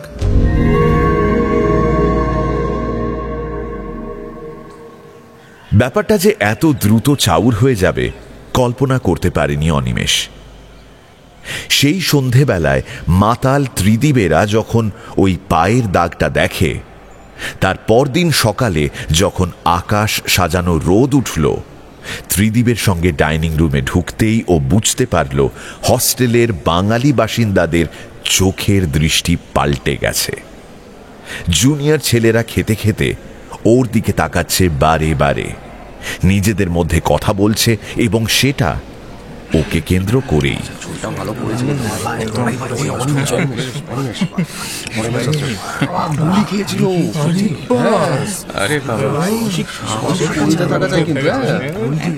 ত্রিদীপ আচমকা প্রশ্ন ছুঁড়ে দিল, কি ব্যাপার, সামথিং গোলমাল মনে হচ্ছে? ওদের মধ্যে যে ছেলেটি সবচেয়ে সপ্রতিভ সে খাওয়া থামিয়ে হেসে জবাব দিল, না না, গোলমাল হবে কেন? আমরা অনিমেষদার সম্পর্কে একটা খবর শুনেছি, তাই আলোচনা করছি। উনি খুব অ্যাক্টিভ কমিউনিস্ট, অথচ এখানে এমনভাবে থাকেন কেউ তার টের পায় না। খাদ্য আন্দোলনের সময় অনিমেষদা পুলিশের গুলিতে বেশ ইনজিওর্ড হয়েছিলেন শুনেছিলাম। কিন্তু অনিমেষদা, আপনি কলেজ ইউনিয়ন জয়েন করেননি কেন? আমরা শুনলাম আপনি এসএফ এর মেম্বার পর্যন্ত ছিলেন না। খেতে ভালো লাগছিল না অনিমেষের। ত্রিদীপ খুব দ্রুত খায়, ওর খাওয়া শেষ হয়ে এসেছিল। অনিমেষ উঠে দাঁড়িয়ে বলল, তোমরা খুব ভুল খবর শুনেছ, আমার সঙ্গে কমিউনিস্ট পার্টির কোনো সম্পর্ক নেই। স্কটিশের হস্টেল থেকে বিশ্ববিদ্যালয়ে ক্লাস করতে কেউ হেঁটে আসে না।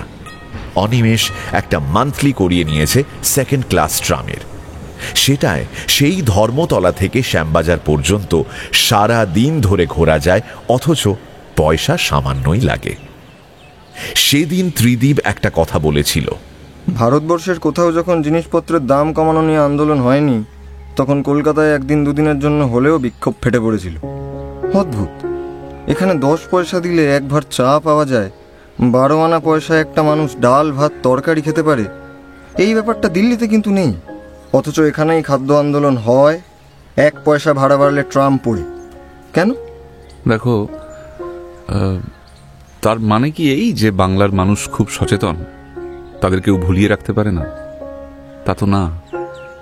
এখানে যত তাড়াতাড়ি আগুন জ্বলে ওঠে তত তাড়াতাড়ি তা নিভেও যায়।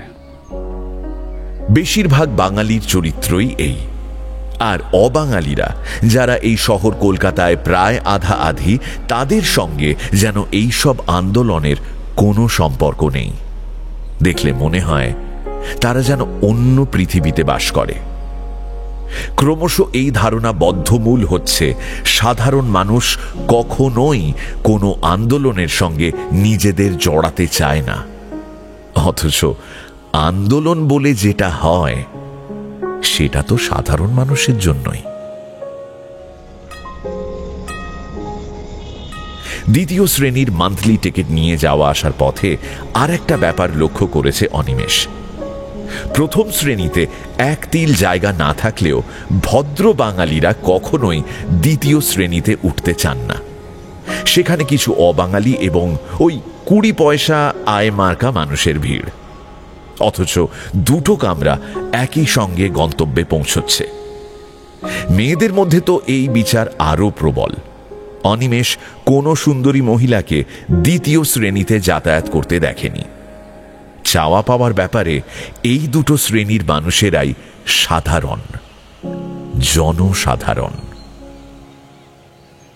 বিশ্ববিদ্যালয়ের পুরনো বাড়িটায় ওদের ক্লাস শুরু হয়েছে। বইপত্র এখনো কেনা হয়নি। মহিতোষ এখনো টাকা পাঠাননি। রেজাল্ট বেরোবার পর যখন সে জলপাইগুড়ি থেকে এবার এলো, তখন ভর্তির জন্য অতিরিক্ত টাকা মহিতোষ দিতে পারেননি। রেজাল্ট বেরোবার পর মহিতোষ একটু পাল্টে গেছেন। তার এখন মনে হচ্ছে অনিমেষ যদি ফার্স্ট ক্লাস নিয়ে MA পাশ করতে পারে, তাহলে কোনো কলেজে অধ্যাপনার চাকরি পেয়ে যাবে। মাইনে কম, তবু চাকরিটায় সম্মান আছে। এসব ব্যাপারে দেবব্রতবাবু তাঁকে হালফিল খবর চিঠিতে জানিয়ে থাকেন। দেবব্রতবাবুর বাড়িতে অনেক দিন যাওয়া হয়নি। হাসপাতাল থেকে বেরিয়ে প্রায় মাস 3 ওর বাড়িতে থাকতে হয়েছিল অনিমেষকে। নীলা কলেজে পড়ছে। কলেজ মানে সকালে সেজেগুজে যেত আর 12টা নাগাদ খুব পরিশ্রান্ত হয়ে ফিরে আসতো। সারাটা দুপুর নীলার সঙ্গে গল্প করে কেটে যেত। কদিনের মধ্যেই তুই তোকারিতে সম্পর্কটা নামিয়ে এনেছিল নীলা। একটা ব্যাপার ও বুঝতে পারছিল, নীলা সীতা, উর্বশী কিংবা রম্ভার থেকে যেন 1000 মাইল আলাদা জাতের মেয়ে। মন্টু বলতো, যৌবন এসে গেলে মেয়ে আর পুরুষে বন্ধুত্ব হয় না। অনিমেষের মনে হয়েছিল কোন রকম নকল লজ্জা বা ঢং ছাড়া একটা মেয়ে যখন কথা বলতে পারে তখন তাকে বন্ধু না ভেবে পারা যায়। কিন্তু সেই ঘটনাটার পর দেবব্রত বাবুর বাড়িতে নীলার সঙ্গে সে আড্ডাটা আর জমেনি। সেই বিকেলটা ছিল শীতের। নীলাদের বাড়িতে এসেছিল অনিমেষ। এসে শুনল নীলা দেবব্রত বাবুর সঙ্গে সিনেমা দেখতে বেরিয়েছে। ওরা আসার কোনো কথা নয়, ওরা জানেও না। নীলাদের বাড়ি থেকে বেরিয়ে গলি দিয়ে হাঁটছে এমন সময় একটা ছেলে এসে দাঁড়ালো। জানালো তার নাম শ্যামল। সে নীলাকে ভালোবাসে। শ্যামলের মনে হয় নীলা অনিমেষের জন্য ওকে রিফিউজ করছে। সবটাই শ্যামলের ধারণা। অনিমেষ ভেবে পাচ্ছিল না কেন নীলা এরকম ব্যবহার শ্যামলের সঙ্গে করছে। ও বন্ধুর মতো শ্যামলকে বলল, নীলা যখন চাইছে না তখন ব্যাপারটা ভুলে যান। জোর করে কারো ভালোবাসা আদায় করা যায় না, আর আদায় করাটা পাওয়া নয়।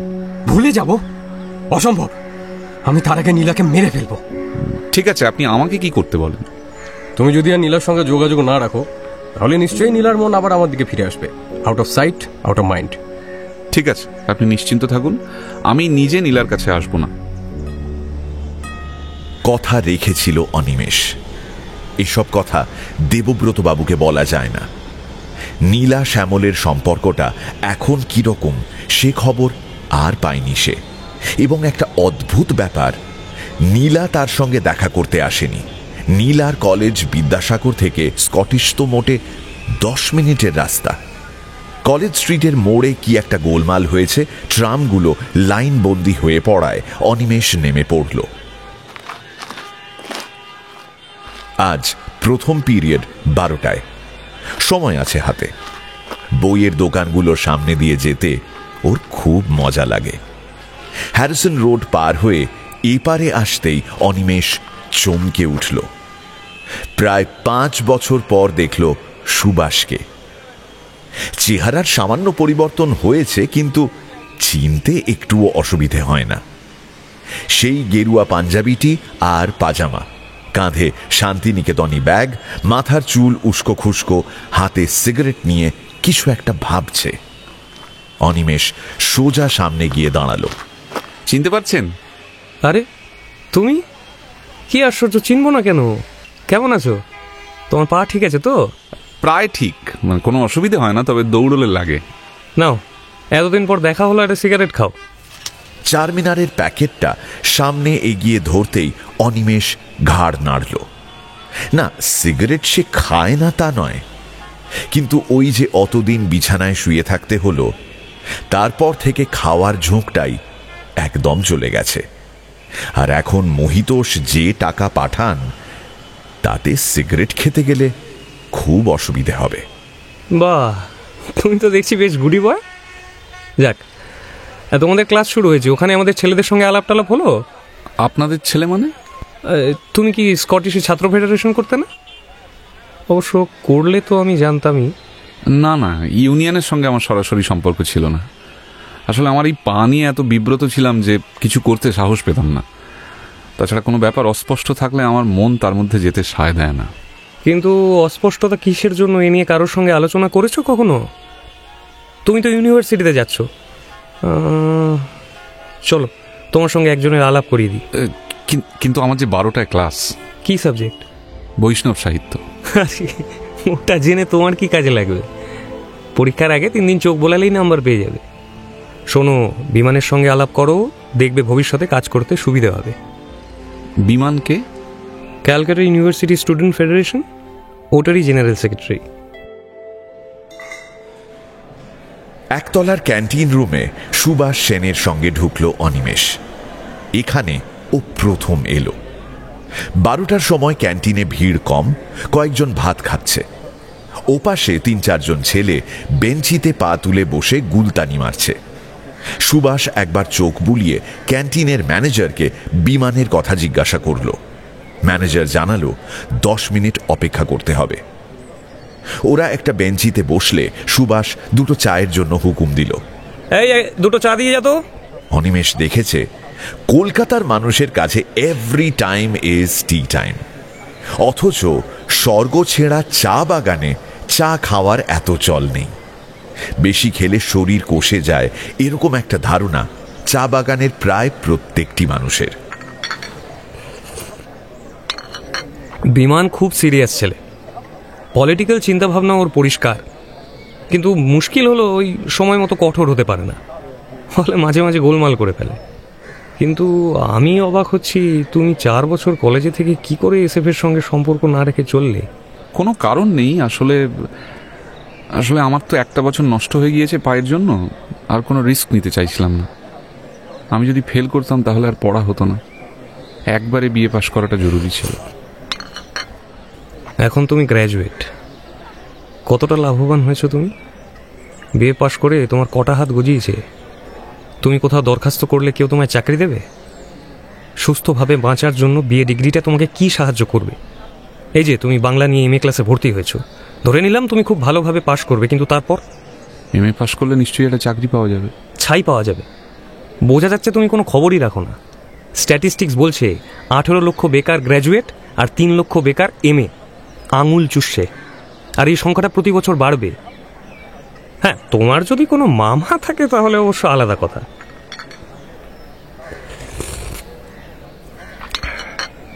একটা জিনিস ভাবলেই তোমার কাছে ব্যাপারটা পরিষ্কার হয়ে যাবে। বাংলায় এমএ হওয়ার পর চাকরি করার সুযোগ কোথায় কোথায় আছে?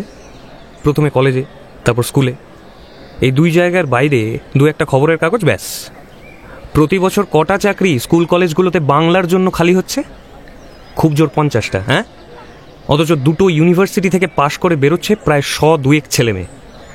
এই যে প্রত্যেক বছর 150 করে ছেলেমেয়ে বেকার হয়ে থাকছে, তারা কোথায় যাবে? চাকরি দরকার বলে ওরা এমন প্রফেশনে ঢুকবে যার সঙ্গে বাংলায় এমএ পড়ার কোনো সংস্রব নেই। এটা কি কর্তৃপক্ষ জানে না ভাবছো? নিশ্চয়ই জানে। আসলে আমাদের শিক্ষা ব্যবস্থা এমনভাবে তৈরি হয়েছে যাতে দেশের মেরুদণ্ডটাই ভেঙে যায়। কথাগুলো বলতে বলতে সুভাষ দরজার দিকে চোখ ফিরিয়েছিল। কথা শেষ করেই বলে উঠল, এই যে বিমান এসে গেছে। অনিমেষ দেখল ফর্সা সুন্দর চেহারার একটি ছেলে ক্যান্টিনে ঢুকছে। শার্ট প্যান্ট পরনে, চোখ দুটো খুব উজ্জ্বল। ওর পিছনে আরো 2 জন। ঘরে ঢুকেই বিমান সুভাষ সেনকে দেখতে পেয়ে এগিয়ে এলো। আরে সুভাষ দা, তুমি কতক্ষণ? সুভাষ ওর বাড়ানো হাতটা স্পর্শ করে বলল, এই মিনিট 10। কেমন আছো? এই তো চলছে। তোমাকে কিন্তু এখানে আশা করিনি। শুনেছিলাম তুমি বীরভূমে চলে যাচ্ছ, ওখানকার কাজকর্ম দেখবে। 1 মিনিট, এই তোমরা অফিসে চলে যাও, আমি বিকেলের দিকে যাচ্ছি, কেমন? বিমান ওর সঙ্গীদের কিছু বলতে তারা আবার বেরিয়ে গেলে সে ওদের পাশে এসে বসল। ঠিকই শুনেছ, আমি গতকাল কলকাতায় এসেছি। তোমার কাছে আসবার কোনো পরিকল্পনা ছিল না, হঠাৎ এর সঙ্গে দেখা হয়ে যাওয়ায় মনে হলো তোমার সঙ্গে আলাপ করিয়ে দেওয়া খুব দরকার। সুভাষ অনিমেষকে দেখালো। পরিচয় পর্ব শেষ হবার পর বিমান সুভাষকে জিজ্ঞাসা করল, স্কটিশের যারা এবার বেরিয়েছে তাদের সাহায্য পাওয়া যাবে না বলেই মনে হচ্ছে। কেন? ওরা কি সব ডান দিকে নাকি? স্কটিশ দেখাশোনা করতো অতীনবাবু, ওরা তো এখন আমাদের চীনের দালাল বলে বেড়াচ্ছে। ন্যাচারালি স্কটিশের ইউনিটটা ওদের মতকেই সমর্থন করছে।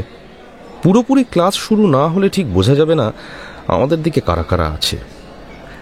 আপনার কি এ ব্যাপারে সিদ্ধান্ত নেওয়া হয়ে গেছে? অনিমেষ দেখল বিমান ওর দিকে তাকিয়ে প্রশ্নটা করল। খবরের কাগজ থেকে আজ কারো জানতে বাকি নেই বিমান কোন বিষয় নিয়ে কথা বলছে। সেই চীন ভারত যুদ্ধের সময় থেকেই এই সব ব্যাপার চলছে। অনিমেষ অবাক হতো একটা ব্যাপার দেখে, বিদেশি একটা রাষ্ট্রের আক্রমণের ফসল হিসেবে এই দেশের একটা বড় পার্টি ভাগ হয়ে গেল। স্কটিশে যারা ছাত্র ফেডারেশন করছে তারা পার্টিকেই সমর্থন করছে, আর বিমান এবং নিশ্চয়ই সুভাষ দ্বারা পার্টি থেকে বেরিয়ে আসা বিরাট অংশটার সঙ্গে রয়েছে।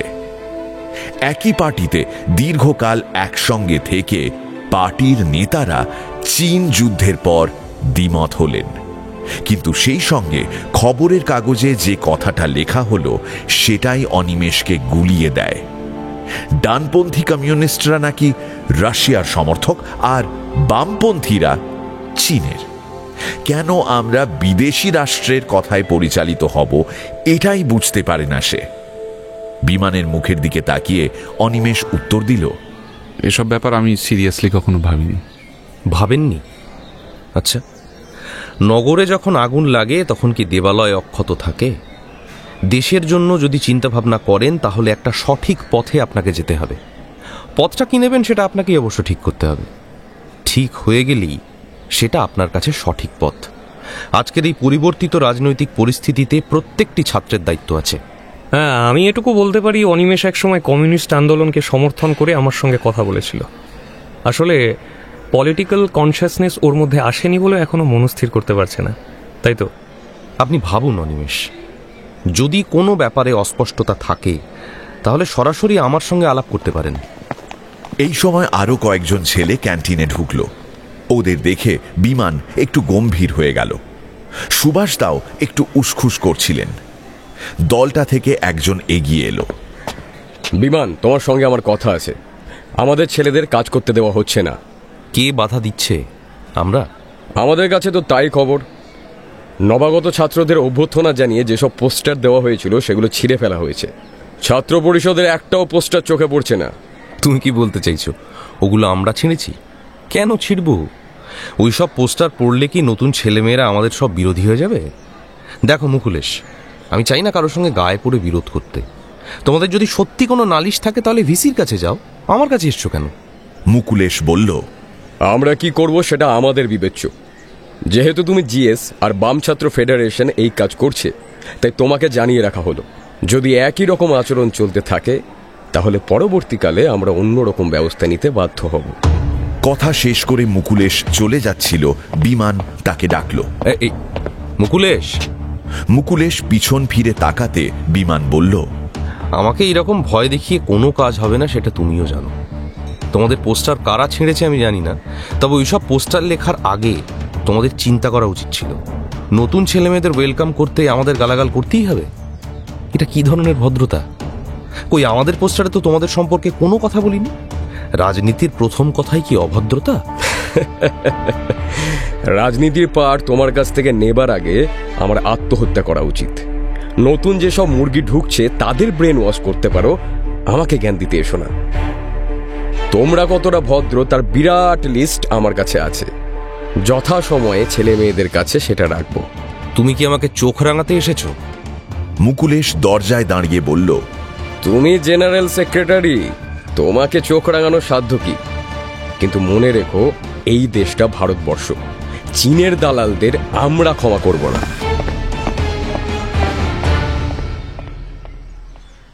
যেমন এসেছিল তেমনই চলে গেল ওরা। অনিমেষ দেখল সমস্ত ক্যান্টিন ঘর এখন চুপচাপ। এতক্ষণ সুভাষ সেন চুপচাপ শুনছিল, এবার নিচু গলায় জিজ্ঞাসা করল, ব্যাপারটা কি?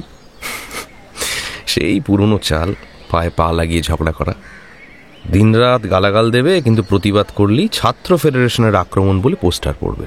4-5 জন ছেলেকে খুব উত্তেজিত গলায় কথা বলতে বলতে এদিকে আসতে দেখল ওরা। সবাই অনিমেষের সমবয়সী। 2-1 জনের চেহারা বেশ রাগী রাগী। ক্যান্টিনে ঢুকে ওরা সরাসরি কাছে চলে এলো। কি ব্যাপার? শুনলাম মুকুলেশ নাকি তোমাকে মারতে এসেছিল। সারা লাশ নামিয়ে দেবো আজ। তোমার গায়ে হাত তুলতে আসে? এই শান্ত হও, মারামারি করে কোনো লাভ হবে না। এসএফ গুন্ডাদের পার্টি নয়, ওটা যাদের ধর্ম তারা করুক। তোমরা এত উত্তেজিত হয়ে পড়লে ওরা সেই সুযোগটা কিন্তু নেবে। ব্যাপারটা আমার উপর ছেড়ে দাও, আমি জানি এটা কি করে ট্যাকল করতে হয়। চুপচাপ শুনছিল অনিমেষ। একটা ব্যাপার লক্ষ্য করে অবাক হচ্ছিল ও। ছেলেগুলোর প্রশ্নের উত্তরে বিমান একবারও বলছে না ছাত্র পরিষদের ছেলেরা তাকে মারেনি। কিন্তু ওদের প্রশ্রয় দিলে শেষ পর্যন্ত রোখা যাবে না। খামোখা জিএস এর গায়ে হাত তুলবে আর আমরা সেটা সহ্য করব। সুদীপ এসেছে? না, দেখিনি। একটু দেখো, তোমরা ক্লাসে ক্লাসে বলে এসো যে আজ 3টের সময় লনে আসতে। যা বলার আমরা সাধারণ ছাত্রদের কাছে সরাসরি বলবো। গেট মিটিং নয়, জাস্ট একটা গেট টুগেদার। মাইক লাগবে না। হ্যাঁ, এ নিয়ে তোমরা কোনো গোলমাল করো না। 3টে অবধি অপেক্ষা করতে বলো সবাইকে। ওরা চলে গেলে সুভাষ বলল, খুব টেনশন দেখছি। ও হবেই, সরকার ওদের হাতে। ওরা যা ইচ্ছে করলেও ভাইস চ্যান্সেলর চুপ করে থাকে না, সেটাই ওদের সুযোগ। এটা আমাদের ছেলেরা সহ্য করতে পারে না। যাক, বীরভূমে তোমার কাজ কেমন হচ্ছে বলো। ওখানে না গেলে সত্যি কিছুই জানতাম না। এখানেই কলকাতা শহরের মানুষের যে প্রবলেম আছে, পলিটিক্যাল যেসব ঝামেলা আছে, গ্রামে গেলে তুমি তার সঙ্গে কিছুই মেলাতে পারবে না। কমপ্লিট ডিফারেন্ট ব্যাপার। কিন্তু সত্যি কথা বলতে গেলে ওদের যত সহজে কোনো সমস্যা বোঝানো যায়, শিক্ষিত মানুষকে তা সম্ভবই নয়।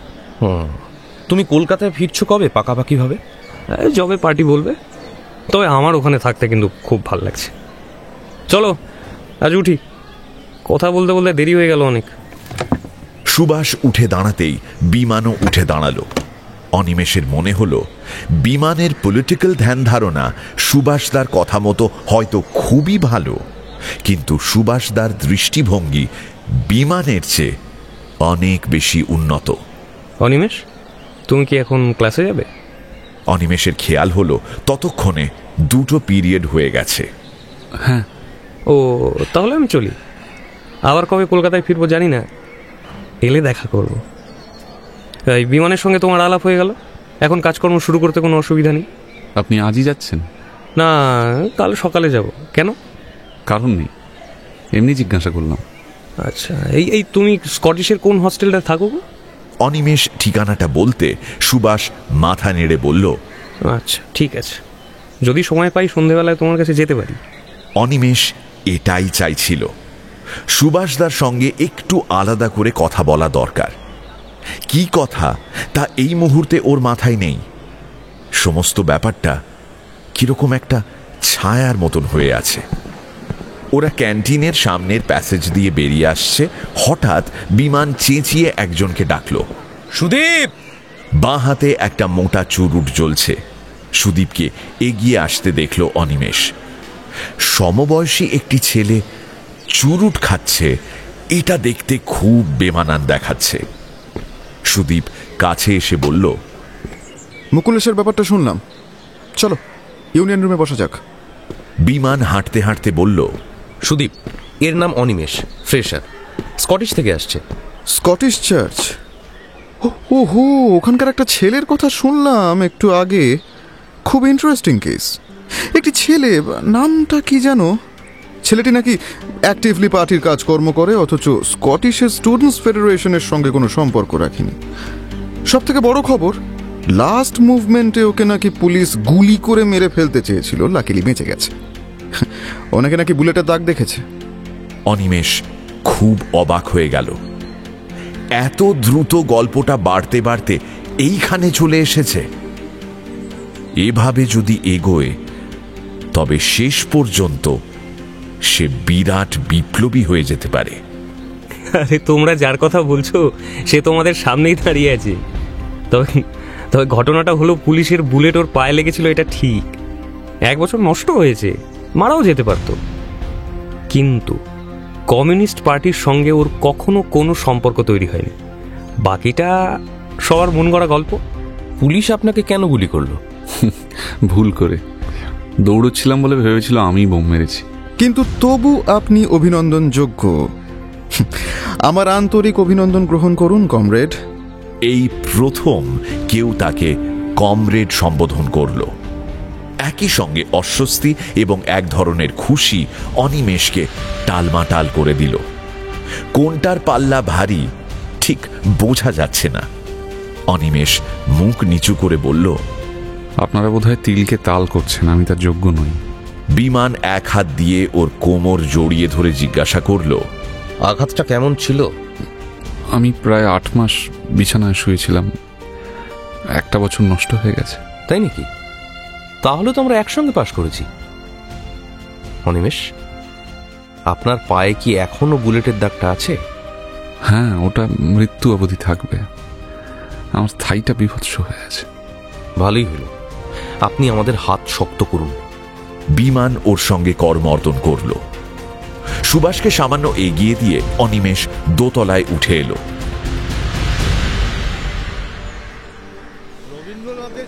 অনেকক্ষণ ক্লাস শুরু হয়ে গিয়েছে। ওদিকে দেওয়াল ঘেঁষে মেয়েরা, এপাশে দরজার দিকে ছেলেরা বসে আছে। অনিমেষ ইতস্তত করছিল ঢুকবে কি ঢুকবে না। এখন যিনি বাংলা ছোট গল্প পড়াচ্ছেন তার সম্পর্কে বাংলা নিয়ে যারাই পড়ে তাদের অসীম দুর্বলতা। গত 4 বছরে অনিমেষ ওর লেখা সব ছোট গল্প উপন্যাস গো গ্রাসে গিলেছে। দরজার ধারে বসা 2-3টে ছেলে অনিমেষকে দাঁড়িয়ে ইতস্তত করতে দেখে ইশারায় ভেতরে আসতে বলল। এরা স্কটিশ থেকে আসেনি, আলাপও হয়নি, কদিনের ক্লাসে চোখাচোখি হয়েছে মাত্র। মাথা নামিয়ে অনিমেষ চট করে দরজা ডিঙিয়ে সামনের বেঞ্চিতে বসে পড়ল। অনিমেষকে যারা ডেকেছিল তাদের মধ্যে একজন, যে এখন ওর পাশে বসে আছে, চাপা গলায় জিজ্ঞাসা করল, কোন কলেজ? Scottish church. চার্চ না সার্চ? মেয়ে খোঁজার জায়গা। মাইরি, তোমাদের কপাল সোনা দিয়ে বাঁধানো। আমাদের কলেজের ধারে কাছে মেয়ে ছিল না। দাঁত বের করে হাসল সে। ছেলেটিকে ভালো করে দেখল অনিমেষ। নীল ফুলহাতা শার্ট আর ধুতি পরনে, সাধারণ মানুষের তুলনায় যথেষ্ট বেঁটে। ছেলেটির কথা বলার ভঙ্গিতে এমন একটা সহজ ব্যাপার ছিল যে অনিমেষ রাগ করতে পারল না। সে বরং জিজ্ঞাসা করল, আপনার কোন কলেজ? সিটি, কিন্তু নো আপনি টাপনি। আমি শালা মেয়েদেরই ডাইরেক্ট তুমি বলছি। এর মধ্যে কখন পড়ানো থেমে গিয়েছিল বুঝতে পারেনি অনিমেষ। হঠাৎ ছেলেটি পা দিয়ে ওর পায়ে টোকা মারতে দেখতে পেল ক্লাস শুদ্ধ সবাই ওদের দিকে তাকিয়ে আছে। মুখ তুলে তাকাতেই অধ্যাপকের সঙ্গে চোখাচোখি হলো। অধ্যাপক এবার হাতের বইটা টেবিলের ওপর মুড়ে রেখে খুব ধীর গলায় অনিমেষের দিকে তাকিয়ে জিজ্ঞাসা করলেন, খুব জরুরি কথা হচ্ছিল কি? উত্তর দিতে হলে উঠে দাঁড়াতে হয়। অনিমেষের মনে হলো এর চেয়ে লজ্জা সে জীবনে কখনো পায়নি। কিছু মনে করো না, আমরা কিন্তু একটু জরুরি কথা বলছিলাম। ছোট গল্প সম্পর্কে রবীন্দ্রনাথ যে সংজ্ঞা দিয়েছিলেন সেটা এখন মানা যায় না। এ ব্যাপারে তুমি বোধহয় আমাদের সাহায্য করতে পারবে। আচ্ছা, আজকালকার একটা গল্পের কথাই ধরা যাক। তুমি ইদানিং যেসব গল্প পত্রপত্রিকায় পড়েছো তার মধ্যে কোন গল্পটা তোমার সবচেয়ে ভালো লেগেছে? আমরা ওই গল্পটা নিয়ে আলোচনা করতে পারি। অধ্যাপক ওর দিকে সহানুভূতির চোখে তাকালেন। সমস্ত ছেলেমেয়ের মুখ ওর দিকে ফেরানো। অনিমেষ বুঝতে পারছিল ওর সর্বাঙ্গে ঘাম জমছে। অনিমেষ চোখ বন্ধ করে গতবারের পুজো সংখ্যায় দেশ পত্রিকার সেই গল্পটা মনে করল। পড়তে পড়তে সমস্ত শরীর স্থির হয়ে গিয়েছিল। পড়া শেষ হলে অনেকক্ষণ কথা বলতে পারেনি। প্রথম দিন ওই অধ্যাপকের ক্লাসে এসে সেই গল্পটার সঙ্গে ওকে মেলাতে চেষ্টা করেছিল সে, মেলেনি। লেখকদের সঙ্গে লেখা মেলে না বোধ হয়। আমি কি সত্যি কথা বলতে পারি? আশ্চর্য, খামোকা মিথ্যে বলতে যাবে কেন? এবার অনিমেষের মনে দ্বিধা নেই। সে গল্পটির নাম উচ্চারণ করল। সঙ্গে সঙ্গে অধ্যাপকের কপালে 3টি ভাঁজ পড়ল। ঝাঁকড়া চুলে আঙুল বুলিয়ে ঠোঁট টিপে হেসে নিঃশব্দে পকেট থেকে রুমাল বের করে চশমার কাচ মুছতে লাগলেন। কয়েকটা মুহূর্তের অপেক্ষা, বোধহয় অধ্যাপকের প্রতিক্রিয়া দেখার জন্যই, হঠাৎ ক্লাস ফেটে পড়ল হাততালিতে। অধ্যাপক অনিমেষকে আর একবার দেখে টেবিল থেকে বই টেনে সবাইকে এক হাত তুলে থামালেন। তারপর বললেন, তুমি বুদ্ধিমান সন্দেহ নেই, কিন্তু বুদ্ধিমানদেরও মনোযোগী হতে হয়। আবার পড়ানো শুরু হলো নতুন করে। অনিমেষ ধীরে ধীরে বেঞ্চিতে বসল। সামনে সার সার মাথা। অনিমেষ ছোট গল্পের ব্যাখ্যা শুনতে শুনতে হঠাৎ কেঁপে উঠল। সামনের মাথাগুলোর সামান্য ফাঁক, একটা সরল রেখায় অনেকটা দূর চলে গিয়েছে।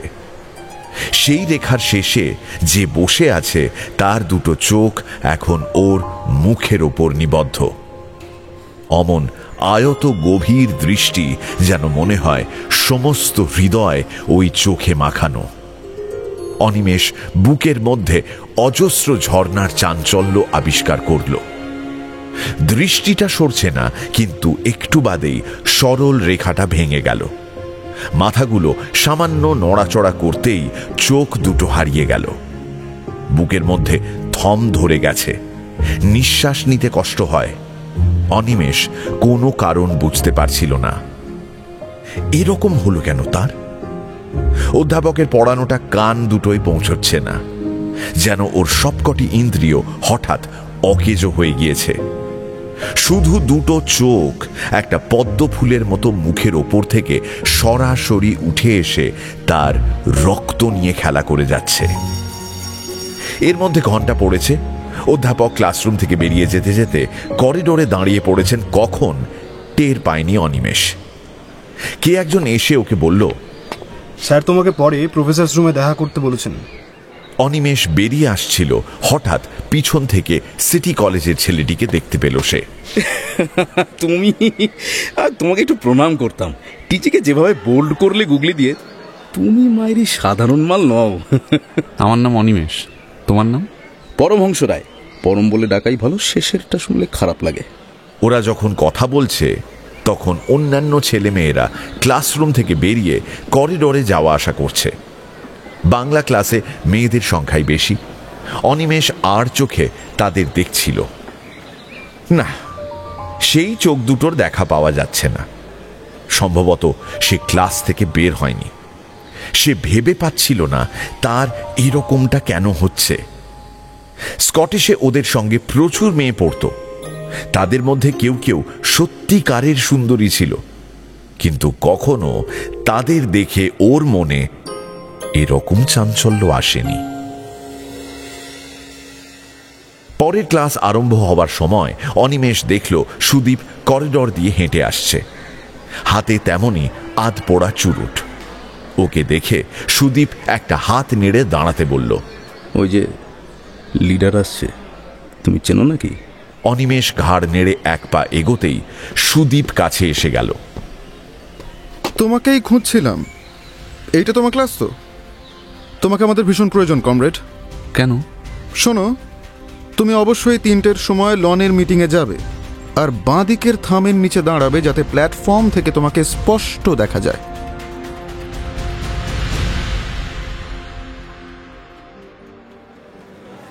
তিনটের ক্লাস শেষ হলে অনিমেষ পরমহংসকে বলল, চলো একবার নিচে লনে যাই। ওখানে গিয়ে কি হবে? রোজ এক কথা। এসএফ বলবে তাদের মতো ভালো দল আর কেউ নেই, ছাত্র পরিষদ বলবে ওরাই ধোয়া তুলসী পাতা। ও সব ছেঁড়া ছেড়ি খাওয়া খাইয়ের মধ্যে আমি নেই ভাই। তুমি দেশের কথা ভাবো না? দেশের কথা? তুমি তো হেভি খ্যাপা। দেশের কথা কেউ ভাবে নাকি? সবাই নিজের ধান্দা হাসিল করার জন্য দেশের নামটা ব্যবহার করে। যে যত দেশের কথা বলবে সে তত মাল গোটাবে। অনিমেষ তবু পরমহংসকে রাজি করালো। আর তুমি কি এখন বাড়ি ফিরে পড়াশোনা করো? তুমি মায়েরই নয় ডুপ্লিকেট, নয় মেড ইন মফস্বল। বাংলা নিয়ে এমএ বেশিরভাগ ছেলে পড়ে কেন জানো না? জানো না তো? শোনো, পরে যাতে ক্লাসের বাকি সময়টা আড্ডা মারা যায়।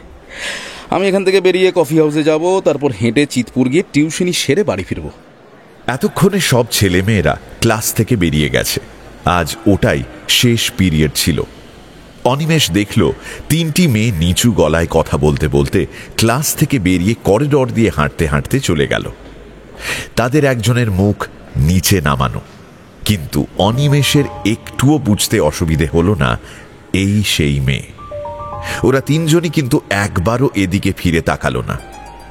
মুখ না দেখতে পেলেও অনিমেষ শরীরটাকে পিছন থেকে দেখে সম্পূর্ণ চেহারাটা অনুমান করে ফেলল।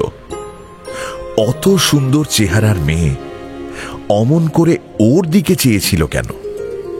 শুধুই কৌতূহল? ওই চোখ দুটোর মধ্যে কেন অত কথা জমে থাকে? পিচ খুব খারাপ গুরু, ডিফেন্সিভ না খেললে আউট হয়ে যাবে। ওনারা বেতনের জিনিস 3 দিনে বুঝে গেছি নাকের ডগা আকাশে বেঁধে রেখে এসেছেন। ওরা লনে এসে দেখল তেমন কিছু ভিড় হয়নি।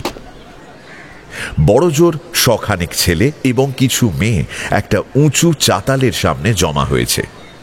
মাইকের কথা তখন নিষেধ করেছিল বিমান, কিন্তু এখন দেখা যাচ্ছে একটা পোর্টেবল মাইক্রোফোন এসে গেছে। তাতে একজন ছাত্র বন্ধুদের কাছে সমানে আবেদন জানিয়ে যাচ্ছে সভায় দলে দলে যোগদানের জন্য। যুবশক্তিকে একজোট হতে হবে।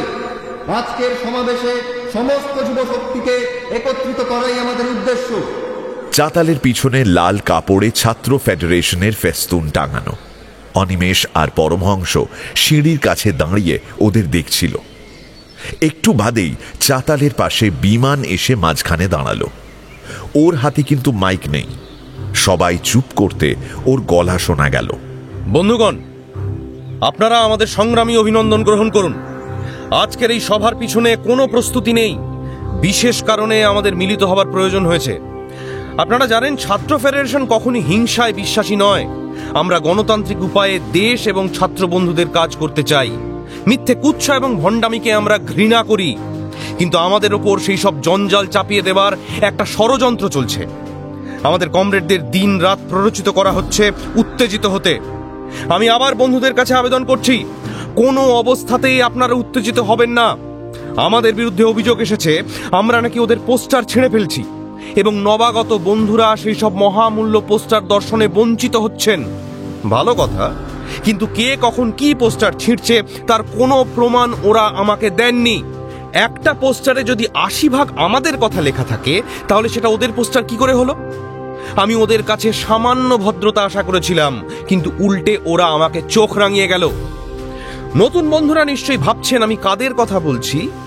না, দক্ষিণপন্থী ছাত্র ফেডারেশন সম্পর্কে আমার কিচ্ছু বলার নেই। মানুষ যখন ধর্মচ্যুত হয় তখন তার মস্তিষ্ক স্থির থাকে না, না হলে আজ ওরা প্রতিক্রিয়াশীলদের সঙ্গে হাত মিলাবে কেন? আমি ছাত্র পরিষদের কথা বলছি। ওরা বলে এই দেশে স্বাধীনতা ওরাই এনেছে, এই দেশকে সোনায় মুড়ে দেওয়ার জন্য ওরা সংগ্রাম করেছে। আমরা নাকি চীনের দালাল, দেশের শত্রু। চীন না আমেরিকা সে প্রশ্নে আমি যেতে চাই না, কিন্তু সোনায় মুড়ে দেবার ব্যাপারটা কার ক্ষেত্রে খাটে? 10টা পরিবারকে সোনায় মুড়ে দেওয়ার জন্য ওরা এই দেশের মানুষকে ছিবড়ে করে দিয়েছে, সে কথা কেউ অস্বীকার করতে পারে? ওদের হাতে সরকার আছে, পুলিশ আছে, শুধু গায়ের জোর আর ভাঁওতা দিয়ে সাধারণ মানুষকে কদিন দমন করে রাখা যায়? বন্ধুগণ, বর্তমান কংগ্রেস সরকার দেশের অর্থনীতি থেকে শিক্ষা ব্যবস্থা সব জায়গায় অরাজকতা সৃষ্টি করতে চান, যাতে মানুষের মেরুদণ্ড ভেঙে যায়। ছাত্র পরিষদের বন্ধুরা সেই কাজই করছে। আমি আপনার সামনে এরকম একটি জঘন্য কাজের নমুনা উপস্থিত করতে পারি। এই সরকারের পুলিশ ছাত্র পরিষদের পুলিশ যে কত নির্মম, তার শিকার আমাদের এক ছাত্র বন্ধু, যিনি তার জীবনের অমূল্য 1টি বছর হারিয়েছেন। কমরেড অনিমেষ, আপনাকে অনুরোধ করছি, আপনি দয়া করে এগিয়ে আসুন। সমস্ত শরীর কাঁপিয়ে একটা বিদ্যুৎ চলে যাওয়ার পর অনিমেষ আবিষ্কার করল ওর হাত পা ঠান্ডা হয়ে আসছে। তোমার নাম করছে। ওর কথা যাদের কানে গিয়েছিল তারা অবাক চোখে অনিমেষকে দেখতে লাগলো। বিমানের ইচ্ছেটা বুঝতে পারছিল না অনিমেষ। ছাত্র পরিষদের ছেলেরা তাকে মেরেছে কিনা এই প্রশ্নের জবাবে সভা ডেকেছে বিমান। এখনো সেই প্রসঙ্গে না গিয়ে হঠাৎ তার নাম ধরে ডাকাডাকি কেন? তার 1টা বছর নষ্ট হয়েছে, এটা একান্তই নিজস্ব ব্যাপার। বিমানের এ ব্যাপারে কি বলার আছে? পুলিশ তো তাকে ছাত্র ধারণা করে গুলি করেনি। অনিমেষ, কমরেড, আপনি এগিয়ে আসুন। এটা দ্বিধা করার সময় নয়, সমবেত ছাত্র বন্ধুদের ব্যাপারটা জানানো দরকার। বিমানের চোখ বাঁদিকের থামের কাছে। সেখানে সুদীপ ব্যস্ত হয়ে অনিমেষকে খুঁজছে। এবার অনিমেষের কাছে স্পষ্ট হয়ে গেল কেন সুদীপ তাকে ক্লাসে এসে ওখানে থাকতে বলে গেছে। উপস্থিত ছাত্রছাত্রীরা এখন উসখুস করছে। ব্যাপারটা যেন খুব মজার। জেনারেল সেক্রেটারি যার নাম ধরে ডাকছে তাকে পাওয়া যাচ্ছে না। বিমানের মুখ লাল হয়ে উঠেছে। এর মধ্যে পকেট থেকে রুমাল বের করে ঘাম মুছতে মুছতে সে চারপাশে তাকাচ্ছিল। এর মধ্যে সুদীপ ওখানে পৌঁছে গেছে। অনিমেষের এক হাত ধরে সে প্রায় টেনে নিয়ে যেতে লাগলো সামনের দিকে। প্রতিবাদ করার চেষ্টা করলো অনিমেষ। আরে আমি কি করবো, আমাকে ডাকছেন কেন? সুদীপ কোনো জবাব দিচ্ছিল না। বিমান ওদের দেখতে পেয়ে আবার গলায় জোর পেল। এই যে আমাদের বন্ধু কমরেড অনিমেষ এসে গেছেন। কোনো কোনো মানুষ প্রচার চান না, নীরবে কাজ করে যেতে ভালোবাসেন। অনিমেষ সেই রকম একজন।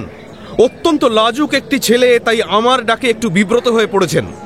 যা হোক, আমি যে মিথ্যে বলিনি সেটা একটু বাদেই আপনারা বুঝতে পারবেন। ততক্ষণে অনিমেষ চাতালের কাছে পৌঁছে গেছে।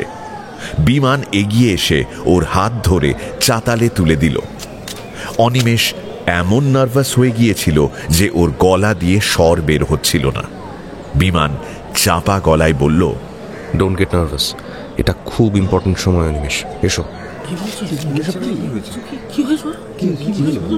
বিমান শ্রোতাদের দিকে তাকিয়ে হাত মাথার ওপর তুলে সবাইকে চুপ করতে বলল। গোলমাল একটু শান্ত হয়ে এলে বিমান আবার কথা শুরু করল। বন্ধুগণ, কমরেড অনিমেষ এখন আপনাদের সামনে উপস্থিত হয়েছেন। উনি এবছর বাংলা নিয়ে এমএ পড়া শুরু করেছেন, কিন্তু এই বছর ওর 6th ইয়ার হওয়ার কথা ছিল। কে তারই সর্বনাশ করলো? না, আমাদের উপকারী বন্ধু পুলিশ। বিনা প্ররোচনায় সম্পূর্ণ অকারণে অনিমেষকে গুলি করে মেরে ফেলতে চেয়েছিল তারা। যখন অনিমেষ মাটিতে পড়ে একটু নিঃশ্বাসের জন্য ছটফট করছেন, তখনও তারা অত্যাচার থামাননি। আমাদের সৌভাগ্য যে তবু তিনি বেঁচে গেছেন। আপনারা দেখুন, নিজের চোখে সেই বীভৎস অত্যাচারের নমুনা দেখুন। গঙ্গায় অনেক জল বয়ে গেছে, সময় থেমে থাকেনি, কিন্তু সেই রক্তাক্ত অত্যাচার ওর শরীরে চিরকালের জন্য ছাপ রেখে গেছে। কোনো ভাঁওতা সেটা মুছে ফেলতে পারবে না। অনিমেষ, আপনি সংকোচ করবেন না, আমাদের ছাত্র বন্ধুদের ওই দাগটি দেখান। কুলকুল করে ঘামতে লাগলো অনিমেষ। ওর মাথায় আর কিছু ঢুকছিল না। সামনে সারি সারি মুখ উদ্গ্রীব হয়ে তাকিয়ে আছে তারই দিকে। পাশে বিমান ছাড়া সুদীপ এবং আরো কয়েকজন এসে দাঁড়িয়েছে। বক্তৃতা নয়, যেন নাটক দেখছে একটা। ছাত্রদের মধ্যে উৎসাহ 1000 গুণ বেড়ে গেল। ঠেলে ঠুলে চাতালের কাছে আসবার চেষ্টা করতে লাগলো সবাই। সম্মোহিতের মতো নিচু হয়ে ও প্যান্টের তলায় হাত দিল। একটা একটা ভাঁজ ফেলতে ফেলতে প্যান্টটা হাঁটুর ওপর উঠে এলো। ততক্ষণে ভাঁজগুলো মোটা হয়ে গেছে বেশ। পরের ভাঁজটা করতেই একটা অস্ফুট আর্তনাদ ছড়িয়ে পড়ল সামনের মানুষগুলোর মুখ থেকে।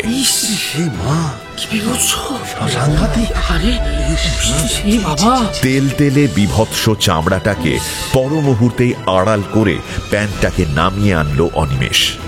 বন্ধুগণ, আপনারা নিজের চোখে আজ দেখলেন, কিন্তু যারা গুলি করেছিল তারা জানে না ওই বিভৎস চিহ্নটা আগামীকালের একজন সৈনিক তৈরি করে দিয়েছে। ছাত্র ঐক্য জিন্দাবাদ, ছাত্র ঐক্য জিন্দাবাদ, জিন্দাবাদ, জিন্দাবাদ, ছাত্র ঐক্য জিন্দাবাদ, জিন্দাবাদ, জিন্দাবাদ।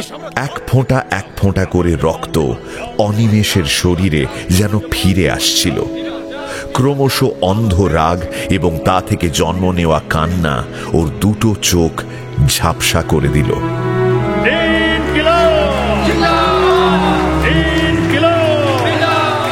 আজ প্রকাশ্যে যে কাজটা সে করল, সেটা করার জন্য কোনো রকম মানসিক প্রস্তুতি তার ছিল না। মাঝে মাঝে স্নান করার সময় গোপনে ওই দাগটাকে সে দেখেছে। আঙুল বুলিয়ে সেই যন্ত্রণাকে সে স্পর্শ করেছে, কিন্তু সেটা ছিল তার একদম নিজস্ব ব্যাপার। সেটাকে এমন প্রকাশ্যে হাজির করে সবার করুণা কুড়োতে যাওয়ার মধ্যে এমন একটা অপমান আছে যেটা এতক্ষণে তার ভিতর বাইরে জ্বলুনি ছড়াচ্ছে।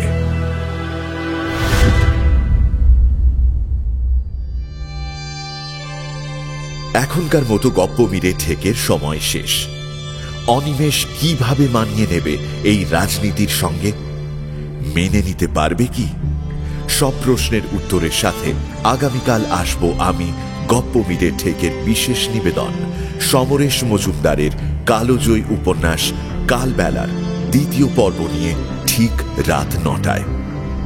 Till then, like, share and subscribe to my official channel আর বেল আইকনটি প্রেস করতে ভুলবেন না।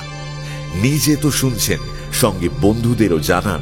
প্রত্যেক শনিবার রাত 9টায় আমি মীর নিয়ে আসি গপ্প মীরে ঠিক আপনার গপ্পের প্লেলিস্ট।